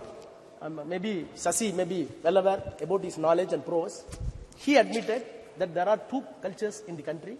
One is headed by Sanskrit by way of Aryan culture, and one is Tamil in the basis of the Dravidian culture. Sir, I am entitled, having said the Defense Minister, now I am entitled to say what Dravidian and Tamil language says about science. Sir, you cannot imagine. When I read Tolkappiyam, that is 3,500 years back, nobody can believe. It says this country was not created by a single man. This country was produced by evaluation of science. How? Nilam, Neer, Thi, Vali, Visumbodu, Kalanda, Aindin, Mayakam, Ivulaham. What does it mean in English? Sir, there is a metabolical change out of water, land, fire, air and space, what we call Panchabhutas. Panchabhutas. The entire world that has been made because of these Panchabhutas, you cannot create a new thing. New building has come. Does it mean to say Delhi weight has gone? No. For this bench, somewhere else a tree has been cut off. So this is the science which was later, after all 200 years back, it was scientifically put into a proper phrase that the weight of the universe is constant by Newton. 300 years back, English law says by Newton that the weight of the universe is constant. But whereas 3,500 years back, Nilam, Thi, Neer, Vali, Visumbu, Aindodu, Kalanda, Mayakam, metabolical change of the water, land, space, everything. So, are we not entitled to have pride for 3,000 years back? You should be. Yes. Sir, Tiruvalluvar. Everybody believed that the earth is static. Other planets are revolving around, including sun. It was believed, even in the Christianity, even in the Hinduism, even in the Islam. But 2,500 years back, he said, Sulandrum yerpinnadu ulagam, ulandrum ulave thalai. He said, the earth is revolving. Earth is revolving 2,000 years back, Tiruvalluvar says. In spite of that, it is at the biggest of agriculture, at the biggest of plowing. This is a science. Sir, our Bharati, last century, early century, he said, Vana yalappo, kadal meena yalappo, sandira mandalatu yel kandu delivo. Vana yalappo, what does it mean? We will measure the space. Poet Bharati, who is a scholar in Sanskrit, he said in Tamil, Vana yalappo, we will measure the space. Kadal meena yalappo, we will measure the sea and fishes. Then ocean. Then the Chandara Mandalati yel kandu delivom. We will study and research the moon, which will be benefit to the mankind. These are all the Tamil literature. You cannot find Tamil literature as far as science. You cannot say one incident that the language Tamil is traveling as against the science. Sir, Bharati is being a Tamil and Sanskrit scholar. In spite of that, when the science comes, he did not shut down the mythological, he did not stick on the mythological value. Sir, today I am very proud as a student of Dravidian School of Thought, which was designed by Periyar EVR, and it was articulated by Dr. Annadurai, and it came to power after Kalaignar, respected our leader Dr. Kalaignar Karunanidhi. Along with them, today, the number one Chief Minister of Tamil Nadu, Honorable M.K. Muthuvel Karunanidhi Stalin, we welcome the measures that has been taken by the government to put the Chandrayaan in the correct orbit. By putting the Chandrayaan in the correct orbit, the mythological illusion that has been removed That is the success of the Dravidian concept. Sir, by this time, I must extend my congratulations to the all scientists, those who involved in the scientific team, in the space, more specifically the contribution of Tamilian. In Chandrayaan 1, Mailsami Annadurai. In Chandrayaan 2, Sivam. In Chandrayaan 3, Veeramuthuvel. Sir, these people are very proud. These people are not even went to private schools, private colleges. They belong to OBC. Very ordinary. They came from very ordinary gullible mass and studied in the government school. In spite of that, they contributed that India has reached the moon because of not the students from convent, not from the students of any other exalted institution abroad, by the government colleges and government schools. Sir, they did not know Hindi and Sanskrit. These scientists did not know Sanskrit and Hindi. They know only Tamil and English. In spite of that, they exalted such a position. Sir, I am looking back the history of space research since 1952, as put it my friend Shashi Tharoor. Sir, rightly he said, when Indian National Committee for Space Research, INCSR, was set up by the Pandit Jawaharlal Nehru, under the chairmanship of Vikram Sarabhai, and later it was developed to renamed as ISRO. Sir, I am disturbed when such a remarkable phenomenon took place and the nation got pride. We must introspect other mode of thoughts and views. Sir, I heard the defense minister very patiently. I recall my memories and checked it up with the documents in the parliament just 1 hour back. In 2004, in my 30s, I was Minister of State Health in the Council of Ministers headed by Vajpayee, Dr. Vajpayee. He is known for protecting the Raj Dharma in politics. Sir, that time, a debate was brought by the honorable member from Andhra, Jaipal Reddy, a veteran leader in Congress. The motion is, drop the 3 cabinet ministers from the cabinet. One of the person he named is Murali Manohar Joshi, then the HRD minister. Sir, the motion was moved by Jaipal Reddy. The house was rapt attention. Murali Manohar Joshi was there. Atal Bihari Vajpayee was there. Then the Arun Jaitley said, I quote, I have always regarded Dr. Murali Manohar Joshi as a genius scholar, but my philosophical problem with him is that he is confused himself, history with mythology, philosophy with theology, astronomy with astronomy. And he further went, Mr. Joshi, you want to change the syllabus and you want to give a saffron syllabus for the students. I am entitled to call, he said, I am entitled to call you in the house that you are a textbook terrorist. Unquote. Sir, I was part of the government, in BJP government, no doubt. The reason is something different. This is not the place to elucidate. Nothing is different. But sir, the accusation that has been made, the accusation that was made by the Murali Manohar Joshi still continues in the mouth of Defense Minister Rajnath Singh. Sir, no doubt, government has done a great job. When the satellites were successfully sent by the America and Russia, Prime Minister Nehru wrote to all chief ministers, please note this. We have not sent it. India did not send it. Not able to send. But in spite of that, Prime Minister wrote letter to all the chief ministers, I quote, intrusion of the man into outer space, and unquote. Letter further says, it is very important. Our narrow world, we are entangled with all kinds of rivalries in the name of caste, greed and religion and national conflicts which have no meaning in this new age of science and space, unquote. Sir, when the Chandrayaan sent to the moon, naturally your mind and heart must enlarge. Whereas I feel with all my sincerity that one side you are sending the Chandrayaan to the space and your heart and brain going down. somewhere else, which contradictions. What happened to my elder leader, T.R. Balu is here.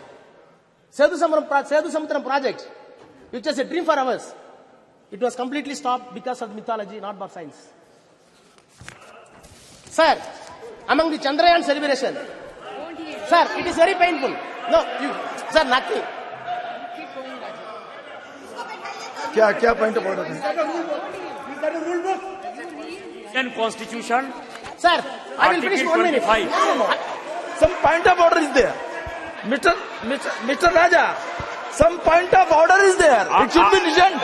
आप बैठ जाइए ma'am. आप बैठिए. Article 25. जी जी. भारत का संविधान 25 sir, वो कहता है कि कोई भी आदमी किसी भी धर्म को मानने के लिए स्वतंत्र है और किसी आदमी को यह आजादी नहीं है कि वो उसके धर्म के आस्था के ऊपर जो अटैक करे. ये भारत का संविधान कहता है. ये बार बार जो है हमारे ऊपर अटैक कर रहे हैं. हम सनातन को मानते हैं, हम हिंदू हैं और आपको कोई राइट नहीं है हमारे ऊपर अटैक करने के लिए. बैठिए. ओके. देख लेंगे इसको, देख लेंगे. बैठ जाइए. जी. बैठिए. Mister Raja, please. Mr. Raja, now please continue. Continue. And be careful. Sometimes mythology and history, they are mixed. They can't be separated altogether. You please take care of those things. Please. Okay. No. Please, बैठ जाइए. आप Mr. Raja, only Mr. Raja. Yes, please. Okay, his point is taken here. आप चलिए बोलिए. Please, you continue, please. Sir. Okay.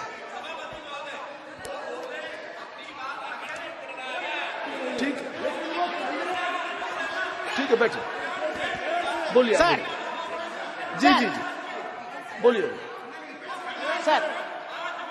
We should be careful. Sir. I am repeating the words. Sometimes mythology and history they are mixed. Yes, sir. I am not doing it. Sir, I am not. In our nation, in our country, no. It is a tradition to tell the history through mythology. It is also a tradition there. Please now. Sir, without any reservation. You are very senior, sir. Sir, without any reservation, cutting across the political parties, we are ready to shower encomium upon this government, the Prime Minister, no doubt. But am I not entitled to say the other side also? Sir, Chandrayaan went successfully to the moon. We are celebrating, no doubt. We are entitled. The world should know that where India is going. As a superpower of 4th place. After USA, after Russia, after China, no doubt. I am also Indian. I am having my own pride towards the country, towards the Prime Minister, towards the ministers. But, sir, my heart is, my heart is bleeding. Sir, my heart is bleeding. One side, Prime Minister was jubilant for Chandrayaan 3. Other side, Prime Minister was very proud to launch Vishwakarma scheme. For what purpose? At the age of 18, boys, you want to launch a scheme to enslave a barber as barber ever. To enslave a shoemaker as a shoemaker ever. To enslave a goldsmith as a goldsmith ever. No. To enslave a carpenter as a carpenter ever. No. Please. आप बैठिए. बालू साहब. Please come to the Chandrayaan only. Vishwakarma Yojana here is not to be discussed now. Please. You repel it. No. You repel it. There could be different interpretation also. Mr. Raja, there could be different interpretation also. Please don't go into those details. Please. This is a minute problem for our. Sir. No. Sir, when I am seeing. Sir, the advertisement came. The advertisement came in the newspaper. You see the photograph. The man is chewing the shoe. And another man is moving the gold. Is there scientific... No, Mr. Raja, please. Sir. No. It doesn't mean like that. No, please. Sir. It doesn't mean like that. To help some barber. To help some... No. Austin will... Okay. Sir. Ji. Sir नहीं अब बैठिए. देखिए ये एक second ये no मेरा एक आपसे Sir, I will complete after that. You can. जी, चलिए. Sir, the Nehru's political and scientific temper was assessed by one David Michael. He said, I quote, "The arrival of humanity on the moon was interpreted by Nehru as an opportunity to emancipate humanity in India from all cycles." Unquote. So, how we are viewing this Chandrayaan? It is not a mere scientific glory. Other side, it should give equal sociological effect to the common people to maintain equality and give all accessible science to everybody. Sir, I am finally, sir, I plead, government, don't give any unscientific color to Chandrayaan. Yes. America did not do that. USSR did not do that. China did not do that. Please put the name of, please, now I am finishing. Sir, please put the name of Vikram Sarabhai name for Chandrayaan 3. Thank you. Yes, very good. Shri स्वागत Rai ji. Sir, I rise to speak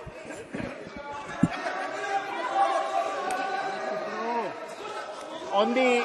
पिछले बार क्या बोले थे याद है? फिर बोले क्या?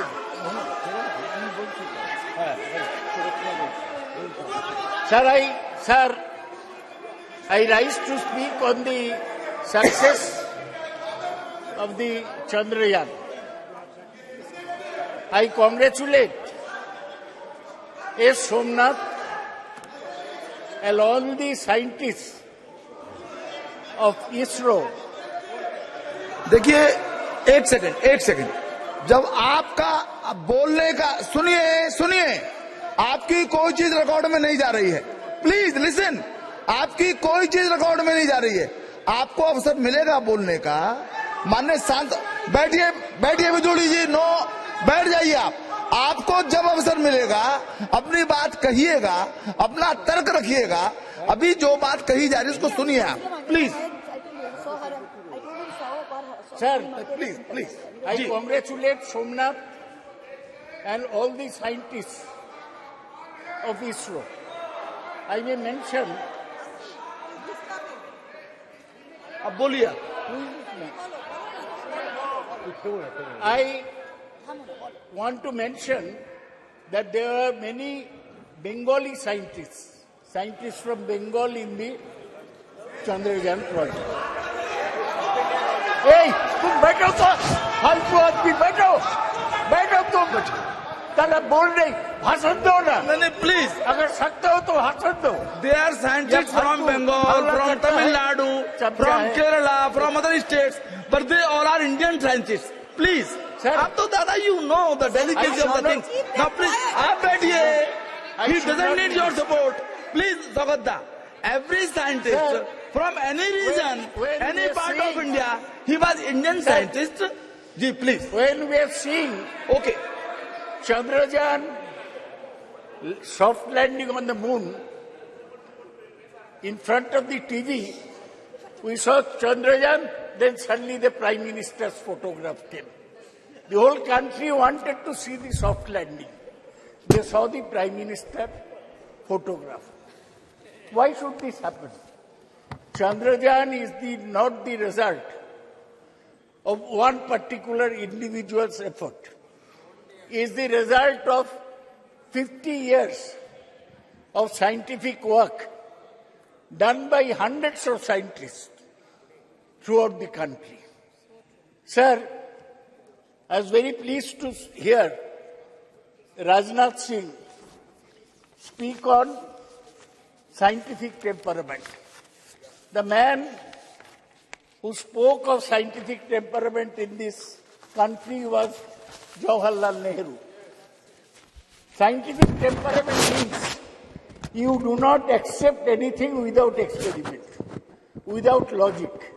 Science is knowledge which is certain and systematic. I am like Rajnath Singh, former professor of physics.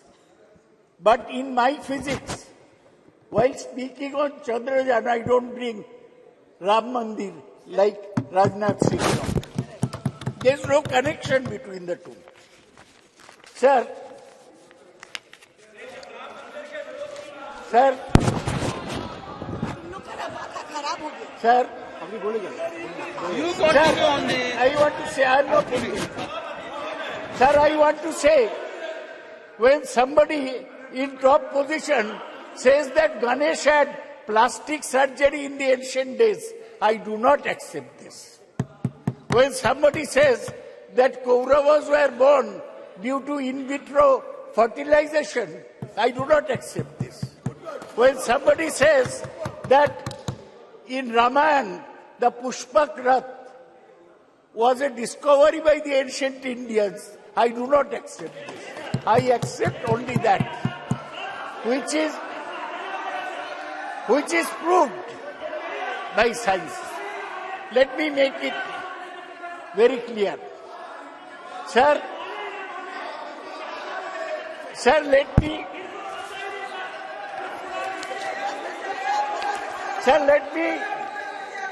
give a background. Sir, the background is this. In 1957, the Soviets sent the Sputnik to the space. In 1961, Yuri Gagarin became the first person in space. In 1963, Valentina Tereshkova became the first woman in space. It was at this time that Jawaharlal Nehru felt that we must go into space science. In 1962, he set up the INCOSPAR, Indian National Committee for Space Research, headed by Dr. Vikram Sarabhai, a cosmic ray physicist. Nehru died in 1964. In 1969, when Indira Gandhi was Prime Minister, the ISRO was set up. And in 1972, when Indira Gandhi was still Prime Minister, the Department of Space was set up. So whatever is happening today is continuation of what Dr. Vikram Sarabhai started in 1962. His legacy. He unfortunately died in 1971 in Thumba, the space which he liked so much. So now, India has... Arey, chup karo. Sir, chup karo. Sir, India got the first success in Aryabhatta, which was completely designed and fabricated in India and launched by a Soviet Cosmotos 3M rocket from Kapustin Yar on 19th April 1975. ISRO has successfully launched almost 150 satellites since 1975. Sir, ISRO has established major space systems for communication, television broadcasting, meteorological services, resources monitoring and management, space-based navigation services. ISRO has its headquarters in Bengaluru. Its facility spreads across various centers. Launch vehicles are built at Vikram Sarabhai Space Center, Thiruvananthapuram. Satellites are designed and developed at U.R. Rao Satellite Center, Bengaluru. Integration of launching of satellites and launch vehicles are carried out from Satish Dhawan Space Center in Sriharikota, Andhra Pradesh. Development of liquid stages, including cryogenic state, very cold state, is done in Liquid Propulsion Laboratory at Bengaluru.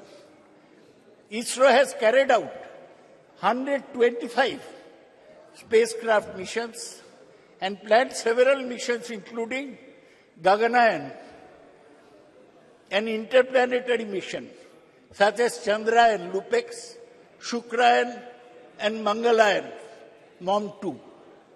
Sir, ISRO, our own organization, it has surpassed NASA in efficiency, resourcefulness, and cost effectiveness.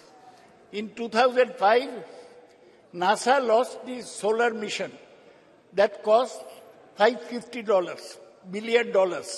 Now ISRO is planning to launch the similar solar mission, Aditya L1, at a cost of $55 million only. That is 1/10 of the cost of NASA. There are 4 types of satellites sent by ISRO. One is communication satellites, which helps our communication system. 2 is Earth observation satellite, which take the pictures of the Earth. 3 is navigational satellite, and 4 is astronomical satellite. These works are going on. What is great about Chandrayaan, that so far we are using rockets to send satellites around the Earth. They are called either geosynchronized satellites, that means speeding at the same speed as Earth, or the polar satellite launch vehicles, which are placed fixed in the poles.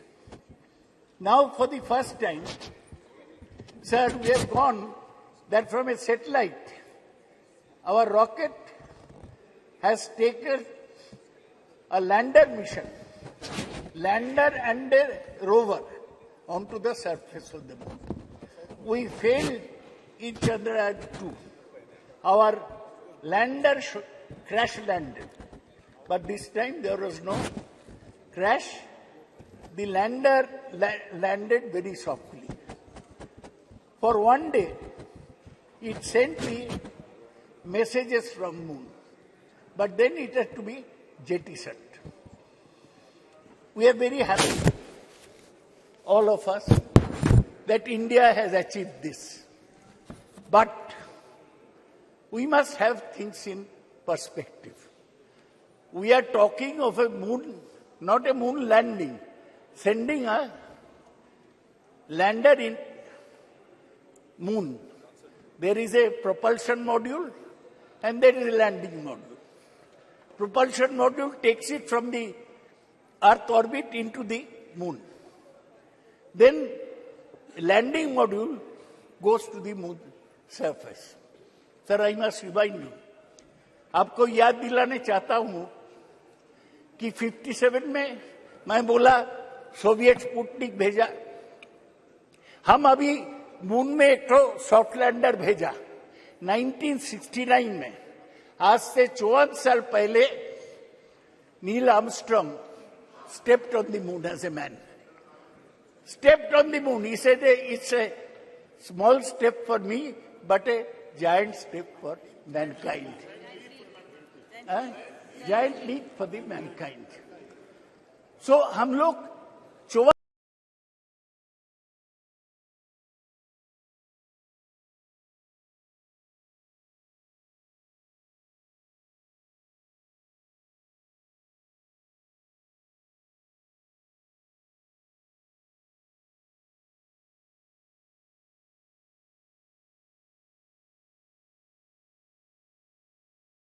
नहीं है, तो हमें balance करके चलना चाहिए. लेकिन हमारा जो सैटेलाइट सिस्टम है, ये बहुत सर्विस दिया. दे प्रिडिक्ट वेदर, कब तूफान आ रहा है, they predict crop development, and they GPS, our taxi walas use GPS now. That is also based on satellite tracking. So I want to say that Chandrayaan 3 has demonstrated safe and soft landing on the lunar surface. It has demonstrated rover roving onto the moon. Thoda hi gaya, and to conduct in situ scientific experiments. What are the technologies there? Altimeters, laser-based altimeters, velocimeters, inertial measurement with laser gyro-based surface, propulsion system, navigational guidance and control, hazard detection and avoidance, and landing leg mechanism. ये सब हम India में develop किया, यही हमारा गर्व की बात है। गर्व से बोलो, ये लैंडर पेलोड, इसमें चंद्रशेखर के नाम पे चंद्रा सरफेस थर्मोफिजिकल एक्सपेरिमेंट है to measure the thermal conductivity and temperature, instrument for lunar seismic activity, Langmuir probe to estimate the plasma density and its variation. तो इतना sir, I am concluding, I am not discussing anything controversial, तो मुझे बोलने दिया जाए। Agarwal ji, chairman साहब, sir मुझे यही कहना है कि हम आगे बढ़े हैं, लेकिन बहुत दूर जाने पड़ेगा। सी, we have not mentioned, nobody has mentioned Kalpana Chawla. She went by the Columbia space shuttle. Her craft exploded in 2003, and she along with 7 others died. Today I pay respect to Kalpana Chawla, who was an Indian-born astronaut.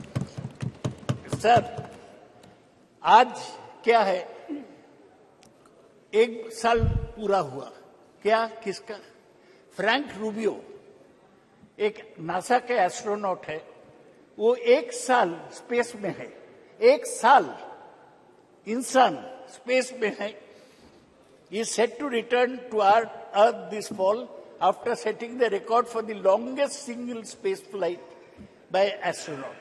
He arrived at the International Space Station 21st September 2022 and will return home after 371 days in space.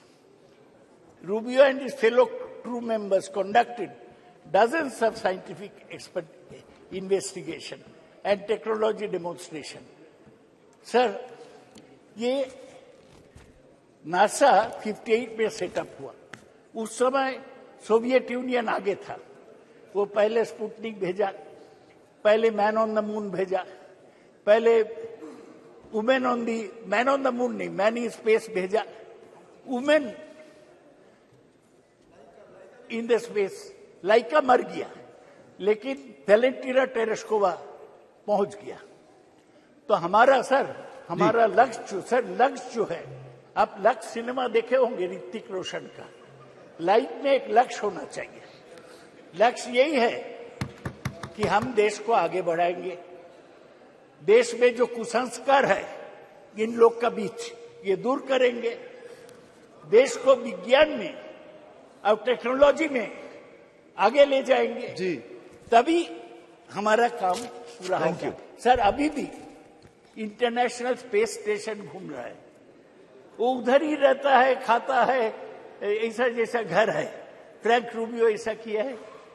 अभी भी China एक international space station बना दिया, 2 American have 1, Chinese have 1। So Chinese भी space station now please, बहुत सारे काम करना है। ये जो इंटरनेशनल स्पेस स्टेशन है, उसमें NASA, Russia, Japan, Europe and Canada. अभी एक और वक्ता है आपके, one more speaker is there from party जी। सर, हमको यही कहना है कि हमारा रैंक अभी 6th है। किसका पीछे? NASA, Russia, Japan, Europe, Canada and China. China बहुत आगे बढ़ गया है। सर, आज इसलिए इस चर्चा में मैं जवाहरलाल नेहरू को प्रणाम करता हूं। Thank you. इंदिरा गांधी को प्रणाम करता हूं, ये हमारा स्पेस प्रोग्राम को आगे बढ़ाए। डॉक्टर विक्रम साराभाई को प्रणाम करता हूं। और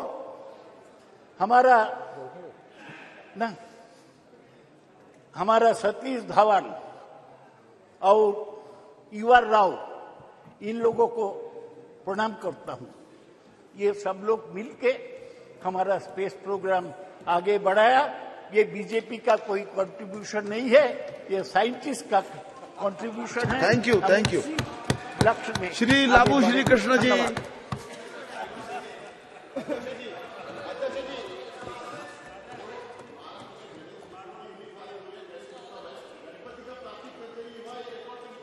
चलिए चलिए बैठिए, अब बैठिए। आप जब आए तो बोलिएगा इस बात को, जब आपका बोलने का नंबर आएगा तब इस बात को बोलिएगा। जी please don't take this out of my time sir. देख लेंगे उसको, देख लेंगे उसको, ठीक है, देख लेंगे उसको। यदि आपत्तिजनक बात होगी उसको देख लिया जाएगा ना। प्लीज लव सर, देख लेते हैं उसको, देख लेंगे ना। Please sir, don't take this out of my time sir. It's good to see you in the new chair in the new parliament, sir.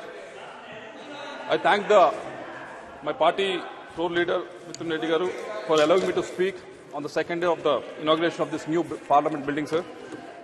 From ISRO Congress and also from all the members of Lok Sabha and Rajya Sabha, we thank the achievements of ISRO. We congratulate the achievements of ISRO. We are indebted to all the scientific achievements they have done in the last 70 or so years, sir. When I was asked to speak on this subject, the first quote that came to my mind was of Isaac Newton, sir, when he said, I was able to see further because I was standing on the shoulders of the giants, sir. We were able to achieve Chandrayaan mission because there were so many people that have contributed to it.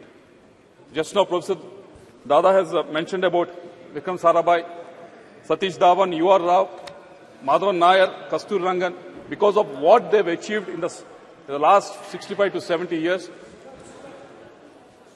Shivan, all these people have achieved and contributed to the frontiers of the space exploration, sir. Because of them, we were able to achieve Chandrayaan mission to the moon, sir. And I also congratulate Somnath and his team, who was able to place a lander on the far side of the moon, sir. When I was watching it as a tech geek, like all of us, I was so happy for three different reasons, sir. The first one was, it was launched from Sriharikota, Andhra Pradesh. It's my Telugu land, sir. And it has been found to be lucky for all the launches, and they've all been successful, sir. And the second reason that I'm really happy was because of when I was going through the profiles of all the contributors for this success, all the scientists who were involved in this, majority of them came from state universities, sir, or engineering colleges run by state governments, sir. It was a great achievement. They didn't come from any IITs or NITs, sir. They just came from the state-run universities, sir. Third thing that we all should be happy is the participation of women in this endeavor, sir. They all dressed in kanchi saris very beautifully, but they were having that vigor to make sure that our Chandrayaan mission was very successful, sir. But there are a lot of questions raised, not in the Western media, sir, why India is doing this activity when there's so much poverty in the country. For them, sir, there are three reasons. The first one being, we want to cross the frontiers of the science and space exploration, sir. It won't happen just like that, sir. Take, for example, as Dada was mentioning earlier, in 1965, we were human was able to land on the moon, sir. But from the last 50 or 55 years, the space exploration of most of the countries has actually gone back, sir. We think just because we have something like an iPhone in our hand, iPhone 1 to iPhone 15 actually accidentally happens. But it doesn't happen like that, sir. Unless some sort of impetus is given, some sort of iteration is given at some point of time, it doesn't happen just accidentally, sir. That's what has been happening in the space exploration. And as a country that is growing, as a country that is in the top 5 of the economies, this is the time to actually push those boundaries, sir. And second reason being, we have to dream big for the next generation. And we have to prove to the next generation that anything can be possible in India, sir. But I, being the member of Standing Committee on Education, I was able to go through the funding that was available to most of the colleges that people like Somnath has gone through, sir. Like TKM College, which was there in Prem Chandra's constituency, sir. There's a funding called RUSA, which was given to the state university, sir. Allocation was around 8,120 crores, sir. It was almost the same for the last 4 or 5 years. If you look at the spending, it's not even 60% of the spending is happening, sir. This spending is expected to take these state universities, state-run universities, from where the scientists who are working in ISRO are coming from, sir. But somehow this funding is not able to reach them. The reasons, when we asked them, the state is not contributing 30% or 40%. That is the reason that they always come up with, sir. But who is the person that are actually losing, sir? It's the scientific community of this country. So I hope the minister was here, but I hope the point is taken so that this scheme can be altered, so that the maximum amount of funds can be utilized by all the state universities and state governments, sir. And coming to the women participation, Shashi Tharoor has mentioned about it, and there were some comments from the other side also, sir. There's 20 to 25% of the women participation in ISRO, which has a workforce of almost 16,000, sir. And if you look at the STEM graduates from India, women STEM graduates who are pursuing science, technology and engineering in India, 43% of them are women, sir. When you compare to US, it is only 34%. When you compare to the developed countries like Canada, it's only 31%. Even in UK, it is only 38%, sir. We are far, far, far ahead, sir. And also 30% of the research papers across 186 fields, this information I got it from Scopus, sir, are being published by women, sir. But only 14%, even though there's 43% of them are STEM graduates, of them are women, only 14% of the women are participating in STEM-related jobs, sir. Yesterday we were very proud that we have passed the women reservation bill, sir, but these people are putting the effort for almost 15 to 16 years to graduate, coming out with these degrees, but not able to participate in this workforce, sir. Unless we come up with new schemes to encourage them, unless we place the money where we talk, this situation is not going to increase, sir. And third, Minister Jitendra Singh ji is also here, sir. It is regarding National Research Foundation, sir. I wish somehow every Friday the House gets adjourned, sir, and he always gets the time. We always get the time to ask him the question only on the Friday, but somehow it gets adjourned and we never get to ask the question. But National Research Foundation has been envisaged almost 4 years back with the outlay of 50,000 crores that has been mentioned.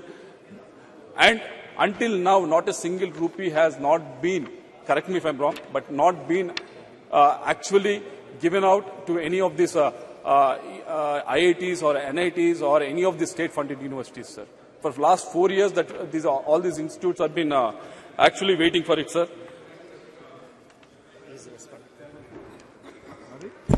Mike, please. We can't hear. Yeah. Mike, sir, Mike. Because it's still being structured. So when my turn comes to speak, I'll elaborate on that. Yes, sir. I'll also elaborate on, because out of these 50,000 crores, we thought it's all coming from the state government, sir, but we have been told that 36,000 crores are supposed to be mopped up from the private. Yes. If you can give us the modalities of how you're going to raise it. I don't want to interrupt you, no. So I'll elaborate when my turn comes. Yes, because you're right. Almost 36,000 will be from non-government sources. That's the difference now. Because yes. Dada, please. Dada, Baidi, please. Because we are actually at one of the lowest globally, sir, with respect to the spending on the research. Only 0.7% of the GDP is spent on the research, sir. So that's why I expect the minister to answer it when elaborate it when you're speaking of it, sir. And the other point being, I've been speaking to a lot of the startups who are in the space exploration, sir, and most of them have come up with a request you are doing PLI, Production Linked Incentive Scheme, for all the industries, coming from food sector to steel and every other industry. But somehow this PLI scheme is not being implemented for this space technology, sir. So if the minister can actually take it up. And also the second suggestion that they came up with is regarding GST exemptions for private satellite launch service providers, sir. There's a company called Skyroot, which is based out of Hyderabad. They're trying to, most of the cost that happens is during the launch, sir. And this company, Skyroot, is trying to reduce the cost, like how SpaceX is doing. But indigenously, they're trying to reduce it. So if some sort of encouragement can be given with regards to this, that will be a big favor to them, sir. Because, let me put this on record, sir, because there's no disrespect to our scientific community or anything like that, sir. But if you look at GSLV Mark IV, correct me if I'm wrong, it can only put 4 tons into the geostationary orbit, sir. Whereas Long March 5, which is the Chinese one, can put almost 14 tons satellite in the same orbit, sir. And also in the lower orbit, GSLV Mark IV can only place 7 tons of the satellites, sir, whereas Long March 5, which is of the Chinese one, can put almost 25 tons in the lower orbit, sir. Because there's a huge difference in our payload capacity and their payload capacity, sir. This can be closed down only if the participation of the private players in this whole thing, sir. So I wish the government, yes, our scientific community is doing exceedingly well with a frugal funding that is available for them, sir. But they will do much, much better if the funding can be increased, sir, and also if the private participation is increased, sir. I'll end up by saying what our Prime Minister has, I keep on quoting, abhi samay hai aur sahi samay hai. I think this is the right time for all of us to do, because India being a country with young population, with a lot of aspirations, so this is the right time for the treasury benches to actually put the money where they are talking, sir. Thank you very much. Thank you. Honorable Member Pratap Rao Jadhav.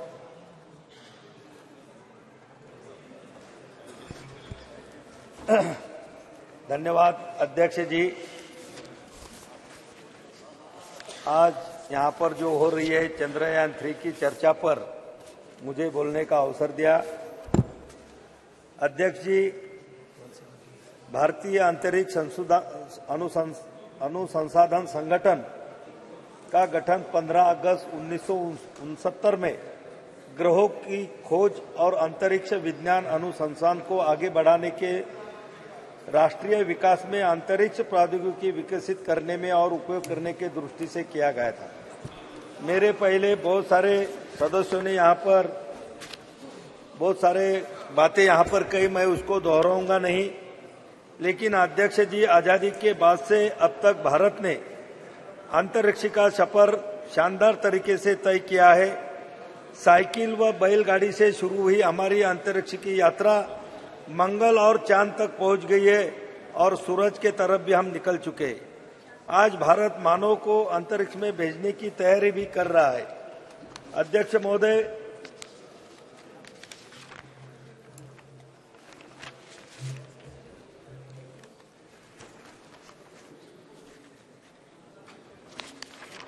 अध्यक्ष जी, 19 अप्रैल 1975 को भारत ने अपना पहला उपग्रह आर्यभट्ट रूस के प्रक्षेपण केंद्र से सफलतापूर्वक प्रक्षेपित कर अंतरिक्ष के दुनिया में अपना भारत के सुनहरे भविष्य के लिए नींव तैयार की थी।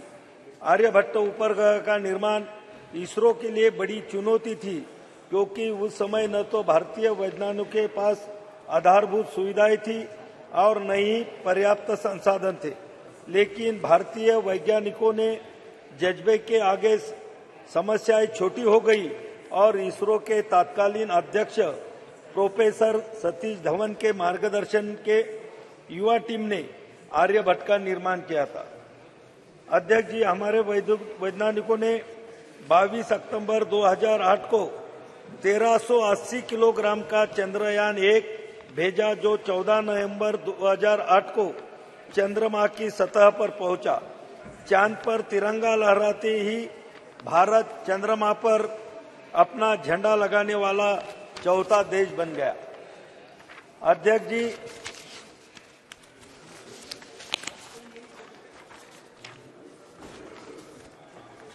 यह सिलसिला यहां नहीं रुका। 22 जुलाई 2019 को भारत ने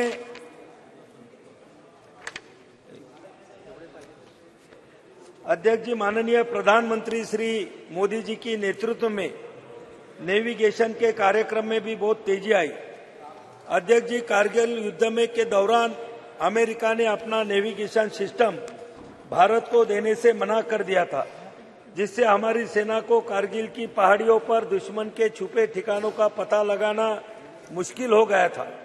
लेकिन हमारे सैनिकों के अदम्य साहस का परिचय दिया और कारगिल युद्ध में विजय प्राप्त की। तत्कालीन प्रधानमंत्री श्रद्धेय अटल बिहारी वाजपेयी जी ने ठान लिया था कि भारत अपना नेविगेशन सिस्टम तैयार करेगा। अध्यक्ष जी माननीय प्रधानमंत्री मोदी जी के नेतृत्व में 11 अप्रैल 2018 को इसरो ने नेविगेशन उपग्रह IRNSS लॉन्च किया। यह स्वदेशी तकनीक से निर्मित था और इसके साथ ही भारत के पास अब अमेरिका के GPS सिस्टम की तरह अपना नेविगेशन सिस्टम है। अध्यक्ष जी 27 मार्च 19 को इसरो ने एक और बड़ी उपलब्धि हासिल की थी। इन दिनों सैटेलाइट से एक लाइव भारतीय सैटेलाइट को नष्ट करने में सफलता मिली। अंतरिक्ष में सैटेलाइट को मार गिराने वाला भारत चौथा देश बना। इतना ही नहीं, 1 अप्रैल 2019 को इसरो ने इलेक्ट्रॉनिक इंटेलिजेंस उपग्रह समेत 29 उपग्रहों को एक साथ प्रक्षेपित किया। इसमें 28 विदेशी उपग्रह शामिल थे। पहली बार इसरो ने एक ही मशीन से 3 अलग अलग कक्षाओं में उपग्रहों को स्थापित किया। अध्यक्ष जी, इसरो के समक्ष बहुत चुनौतियां थी, जैसे कि अंतरिक्ष यात्रियों की प्रशिक्षित करने और मानव अंतरिक्ष उड़ाने के लिए लॉन्च व्हीकल की उन्नत तकनीक भी कमी थी। श्रीहरिकोटा स्थित सतीश धवन अंतरिक्ष केंद्र में तकनीकी दक्षता का अभाव, निजी क्षेत्र की सीमित भूमिका, परियोजना का धीमा कार्यान्वयन, सरकार द्वारा पर्याप्त समर्थन नहीं होना, बजट की कमी। लेकिन जब केंद्र में माननीय श्री मोदी जी के नेतृत्व में एनडीए की सरकार आई, परियोजनाओं के क्रियान्वयन में तेजी आई और बजट की कमी भी दूर हुई। अध्यक्ष जी, चंद्रयान 2 से मिली सीख और राष्ट्रीय स्तर के विशेषज्ञों द्वारा दिए गए सुझावों के आधार पर चंद्रयान 3 पर भी काम किया और सफल प्रक्षेपण किया। अंतरिक्ष विज्ञान के क्षेत्र में मिली लंबी छलांग लगाई। इसरो ने वैज्ञानिकों की इस बड़ी कामयाबी से देश भर में खुशी की लहर आई और दुनिया ने भारत की बड़ी उपलब्धि को खुले दिल से सैल्यूट किया। अध्यक्ष महोदय, मुझे यहाँ बताने में बहुत गर्व महसूस हो रहा है कि जिस लोकसभा क्षेत्र बुल्ढाना से मैं आता हूँ, वहाँ से चंद्रयान मिशन में जो सिल्वर स्टर्लिंग ट्यूब्स लगी है, वह मेरे लोकसभा क्षेत्र बुल्ढाना के खामगांव तहसील से बनाई गई थी और महाराष्ट्र के हिंगोली भूमि में एक शुष्क हिस्सा दुनिया के सबसे महत्वाकांक्षी विज्ञान कार्यक्रमों में से एक गुरुत्वाकर्षण तरंगों का अध्ययन करने के लिए LIGO वेधशाला का स्थल बनने जा रहा है। यह साधारण प्रयास वैज्ञानिक अनुसंधान और नवाचार के लिए सरकार के दृढ़ समर्थन का एक चमकता उदाहरण है। प्रधानमंत्री नरेंद्र मोदी जी के नेतृत्व में भारत ने अभूतपूर्व वैज्ञानिक अन्वेषण का एक युग देखा है, जिसने हमारे देश को वैश्विक वैज्ञानिक उपलब्धि में सबसे आगे खड़ा कर दिया है। अध्यक्ष महोदय, हिंगोली के परिदृश्य को शुभशोभित करने के लिए तैयार LIGO इंडिया प्रोजेक्ट अंतर्राष्ट्रीय वैज्ञानिक सहयोग के शिखर का प्रतिनिधित्व करता है। यह प्रधानमंत्री मोदी जी के दृढ़ नेतृत्व द्वारा समर्थित ब्रह्मांड के रहस्यों का पता लगाने के हमारे देश के संकल्प का प्रतीक है। अध्यक्ष महोदय, यहाँ पर बहुत सारी बातें यहाँ पर कही गई, ब्रह्मांड के बारे में भी यहाँ पर बोला गया, लेकिन अध्यक्ष महोदय, हमारे जो सनातन हिंदू धर्म के जो ग्रंथ है, वो ग्रंथ में भी ब्रह्मांड में जो ब्रह्मा विष्णु महेश को हम मानते हैं और कुछ लोग ब्रह्मा विष्णु महेश का जो कार्य है उसको अंग्रेजी में गॉड कहते हैं। अध्यक्ष महोदय, प्लीज मैं 2 मिनट में खत्म करूंगा। 1 मिनट। जो ब्रह्मा विष्णु महेश को जो कार्य उसको गॉड मानते हैं, उसको गॉड बोलते हैं। गॉड जी बोले तो जनरेट करना, ओ बोले तो ऑपरेट करना, और डी बोले तो डिस्ट्रिक्ट करना, बोले तो ब्रह्मांड का निर्माण, ब्रह्मांड की रक्षा और ब्रह्मांड की समाप्ति, ये तीनों हमारे ब्रह्मा विष्णु महेश में समाई गई है। अध्यक्ष महोदय, मैं ये वैज्ञानिक को इसका श्रेय देते हुए हमारे ग्रंथ लिखने वाले ऋषि मुनियों को भी मैं इसका श्रेय दूंगा कि जिन्होंने अपने ग्रंथों में पुराने जो 5000 नहीं कई हजार साल पहले हिंदू धर्म के जो हमारे ग्रंथ है, वो ग्रंथ में ये सभी चीजों का उल्लेख वहां पर क्या है। आज चंद्रयान का जो उल्लेख यहाँ पर हो रहा है, अध्यक्ष जी, हम बचपन में जब हमको समझ भी नहीं थी तो तब हमारी माँ, हमारी नानी, हमारी दादी हमको चंद्रमा की लोरियां सुना कर वहां पर हमको सुलाती थी, खाना खिलाती थी, और आज वो चंद्रमान की जो उत्सुकता थी हमारे दिल में पहले से मौजूद थी, और आज हमें यह भी महसूस हो रहा है कि हमारा देश और हमारा देश का तिरंगा वो चंद्रमा पे जाके लहरा रहा है। मैं हमारे वैज्ञानिकों को और उनको पूरा सपोर्ट करने वाले हमारे एनडीए सरकार को, आदरणीय नरेंद्र मोदी जी को बहुत बहुत धन्यवाद देता हूं, और मैं मेरी भाषण समाप्त करता हूं। धन्यवाद। ऑनरेबल मेंबर दिनेश कामित जी। माननीय सभापति महोदय, आपने मुझे चंद्रयान 3 की सफलता पर बोलने का मौका दिया, इसके लिए बहुत बहुत धन्यवाद। महोदय, मैं सबसे पहले भारतीय वैज्ञानिकों का आभार प्रकट करता हूं कि उन लोगों के प्रयास से हमारा देश का नाम गौरवान्वित हुआ है। सभी भारतवासियों के लिए एक बड़े हर्ष गर्व की बात है कि भारतीय वैज्ञानिकों ने चांद पर अपना यान भेजा है। अब हम सभी देशवासियों को यह उम्मीद रखनी चाहिए कि हमारे वैज्ञानिकों की मेहनत सफल हो। जैसा कि हम जानते हैं, भारत में सबसे पहली बार 2008 में चांद पर अपना यान भेजा था। उसके बाद 10 से 15 साल की मेहनत के बाद दोबारा यह समय आया है कि हमारा यान फिर से चांद पर अपना कदम रखा है। महोदय, चंद्रयान 3 का लॉन्च सतीश धवन अंतरिक्ष केंद्र श्री हरिकोटा से 14 जुलाई 2023 शुक्रवार को भारतीय समय अनुसार दोपहर 2:35 बजे हुआ था। यह यान चंद्रमा के दक्षिण ध्रुव के पास की सतह पर 23 अगस्त 2023 को भारतीय समय अनुसार सायं 6:04 के आसपास सफलतापूर्वक उतर चुका है। इसी के साथ भारत चंद्रमा के दक्षिण ध्रुव पर सफलतापूर्वक अंतरिक्ष यान उतारने वाला पहला और चंद्रमा पर उतरने वाला चौथा देश बन गया है। इसके अलावे भारत एवं भारतीय वैज्ञानिकों के अंतरिक्ष के क्षेत्र में एक नई पहचान प्राप्त हुई है। अब हम सभी देशवासियों को अपने वैज्ञानिकों का समर्थन करना चाहिए। हम सभी को उनके द्वारा किए गए इस कार्य के लिए उनको प्रोत्साहित करना चाहिए। महोदय, चंद्रयान 3 के मिशन का उद्देश्य चंद्रमा की सतह पर सुरक्षित लैंडिंग का प्रदर्शन करना, चंद्रमा पर रोवर के चलने का प्रदर्शन करना और इन सीटू यानी चांद की सतह पर ही वैज्ञानिक प्रयोगों का संचालन करना है। मिशन के उद्देश्यों को प्राप्त करने के लिए लैंडर में कई उन्नत प्रौद्योगिकी मौजूद हैं, जैसे कि लेजर और RF आधारित अल्टीमीटर, वेलोसीमीटर, प्रोपल्शन सिस्टम आदि। ऐसी उन्नत तकनीकों को पृथ्वी की स्थितियों में सफलता प्रदर्शित करने के लिए कई लैंडर विशेष परीक्षण जैसे integrate core test, integrate hot test और लैंडर लैंग मैगजीन प्रदर्शन भारत परीक्षण की योजना बनाई गई है और इसे सफलतापूर्वक किया गया है। महोदय, चंद्रयान 3 के माध्यम से भारत का लक्ष्य अपनी तकनीकी कौशल, वैज्ञानिक क्षमताओं और अंतरिक्ष अन्वेषण के प्रति अपनी प्रतिबद्धता को प्रदर्शित करना है।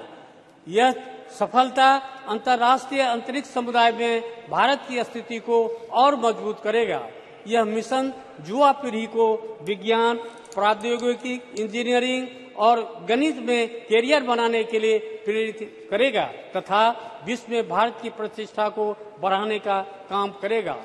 महोदय, इस अवसर पर मैं कहना चाहता हूं कि भारत ने सबसे पहली बार 2008 में चांद पर अपना चंद्रयान भेजा था और 2008 में ही हमारे संसदीय क्षेत्र सुपौल तथा कोसी में भयानक विनाशकारी बाढ़ आई हुई थी, जिसकी वजह बहुत ही बड़े स्तर पर जान व माल की क्षति हुई थी। साथ ही कई रेल मार्ग ध्वस्त हो गए थे, जिन पर आज कुछ खंड भी परिचालन का शुभारंभ नहीं हो पाया है।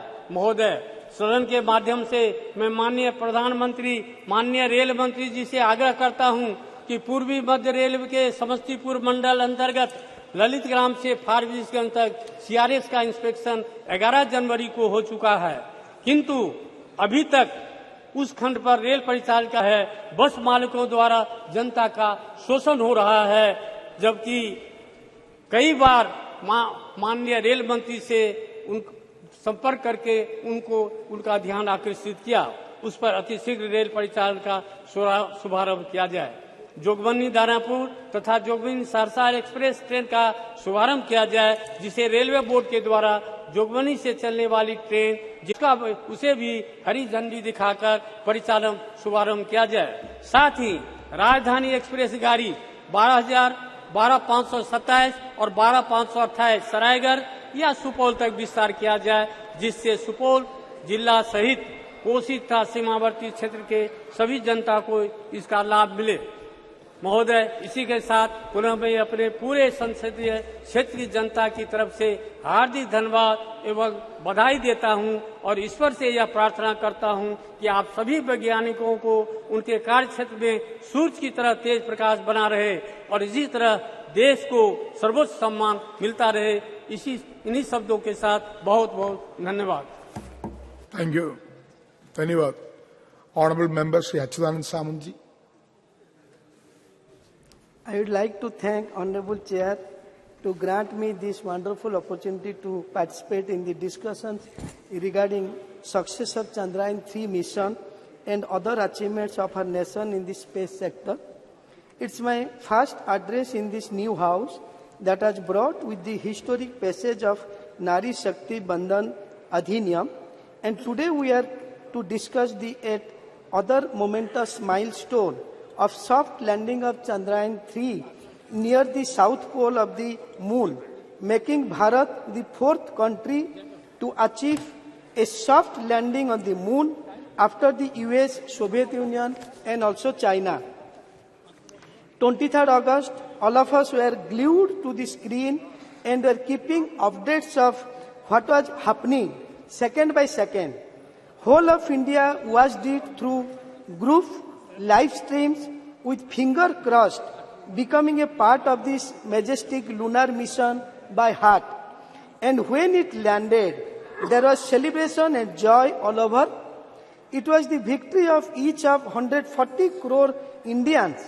Really, it was the day when we saw the best of the poetic and literary references of Chand in relation with the space achievement. चांद पे घर, चंदा मामा के पास, चांद दिलाऊंगा, etc., etc., and so on.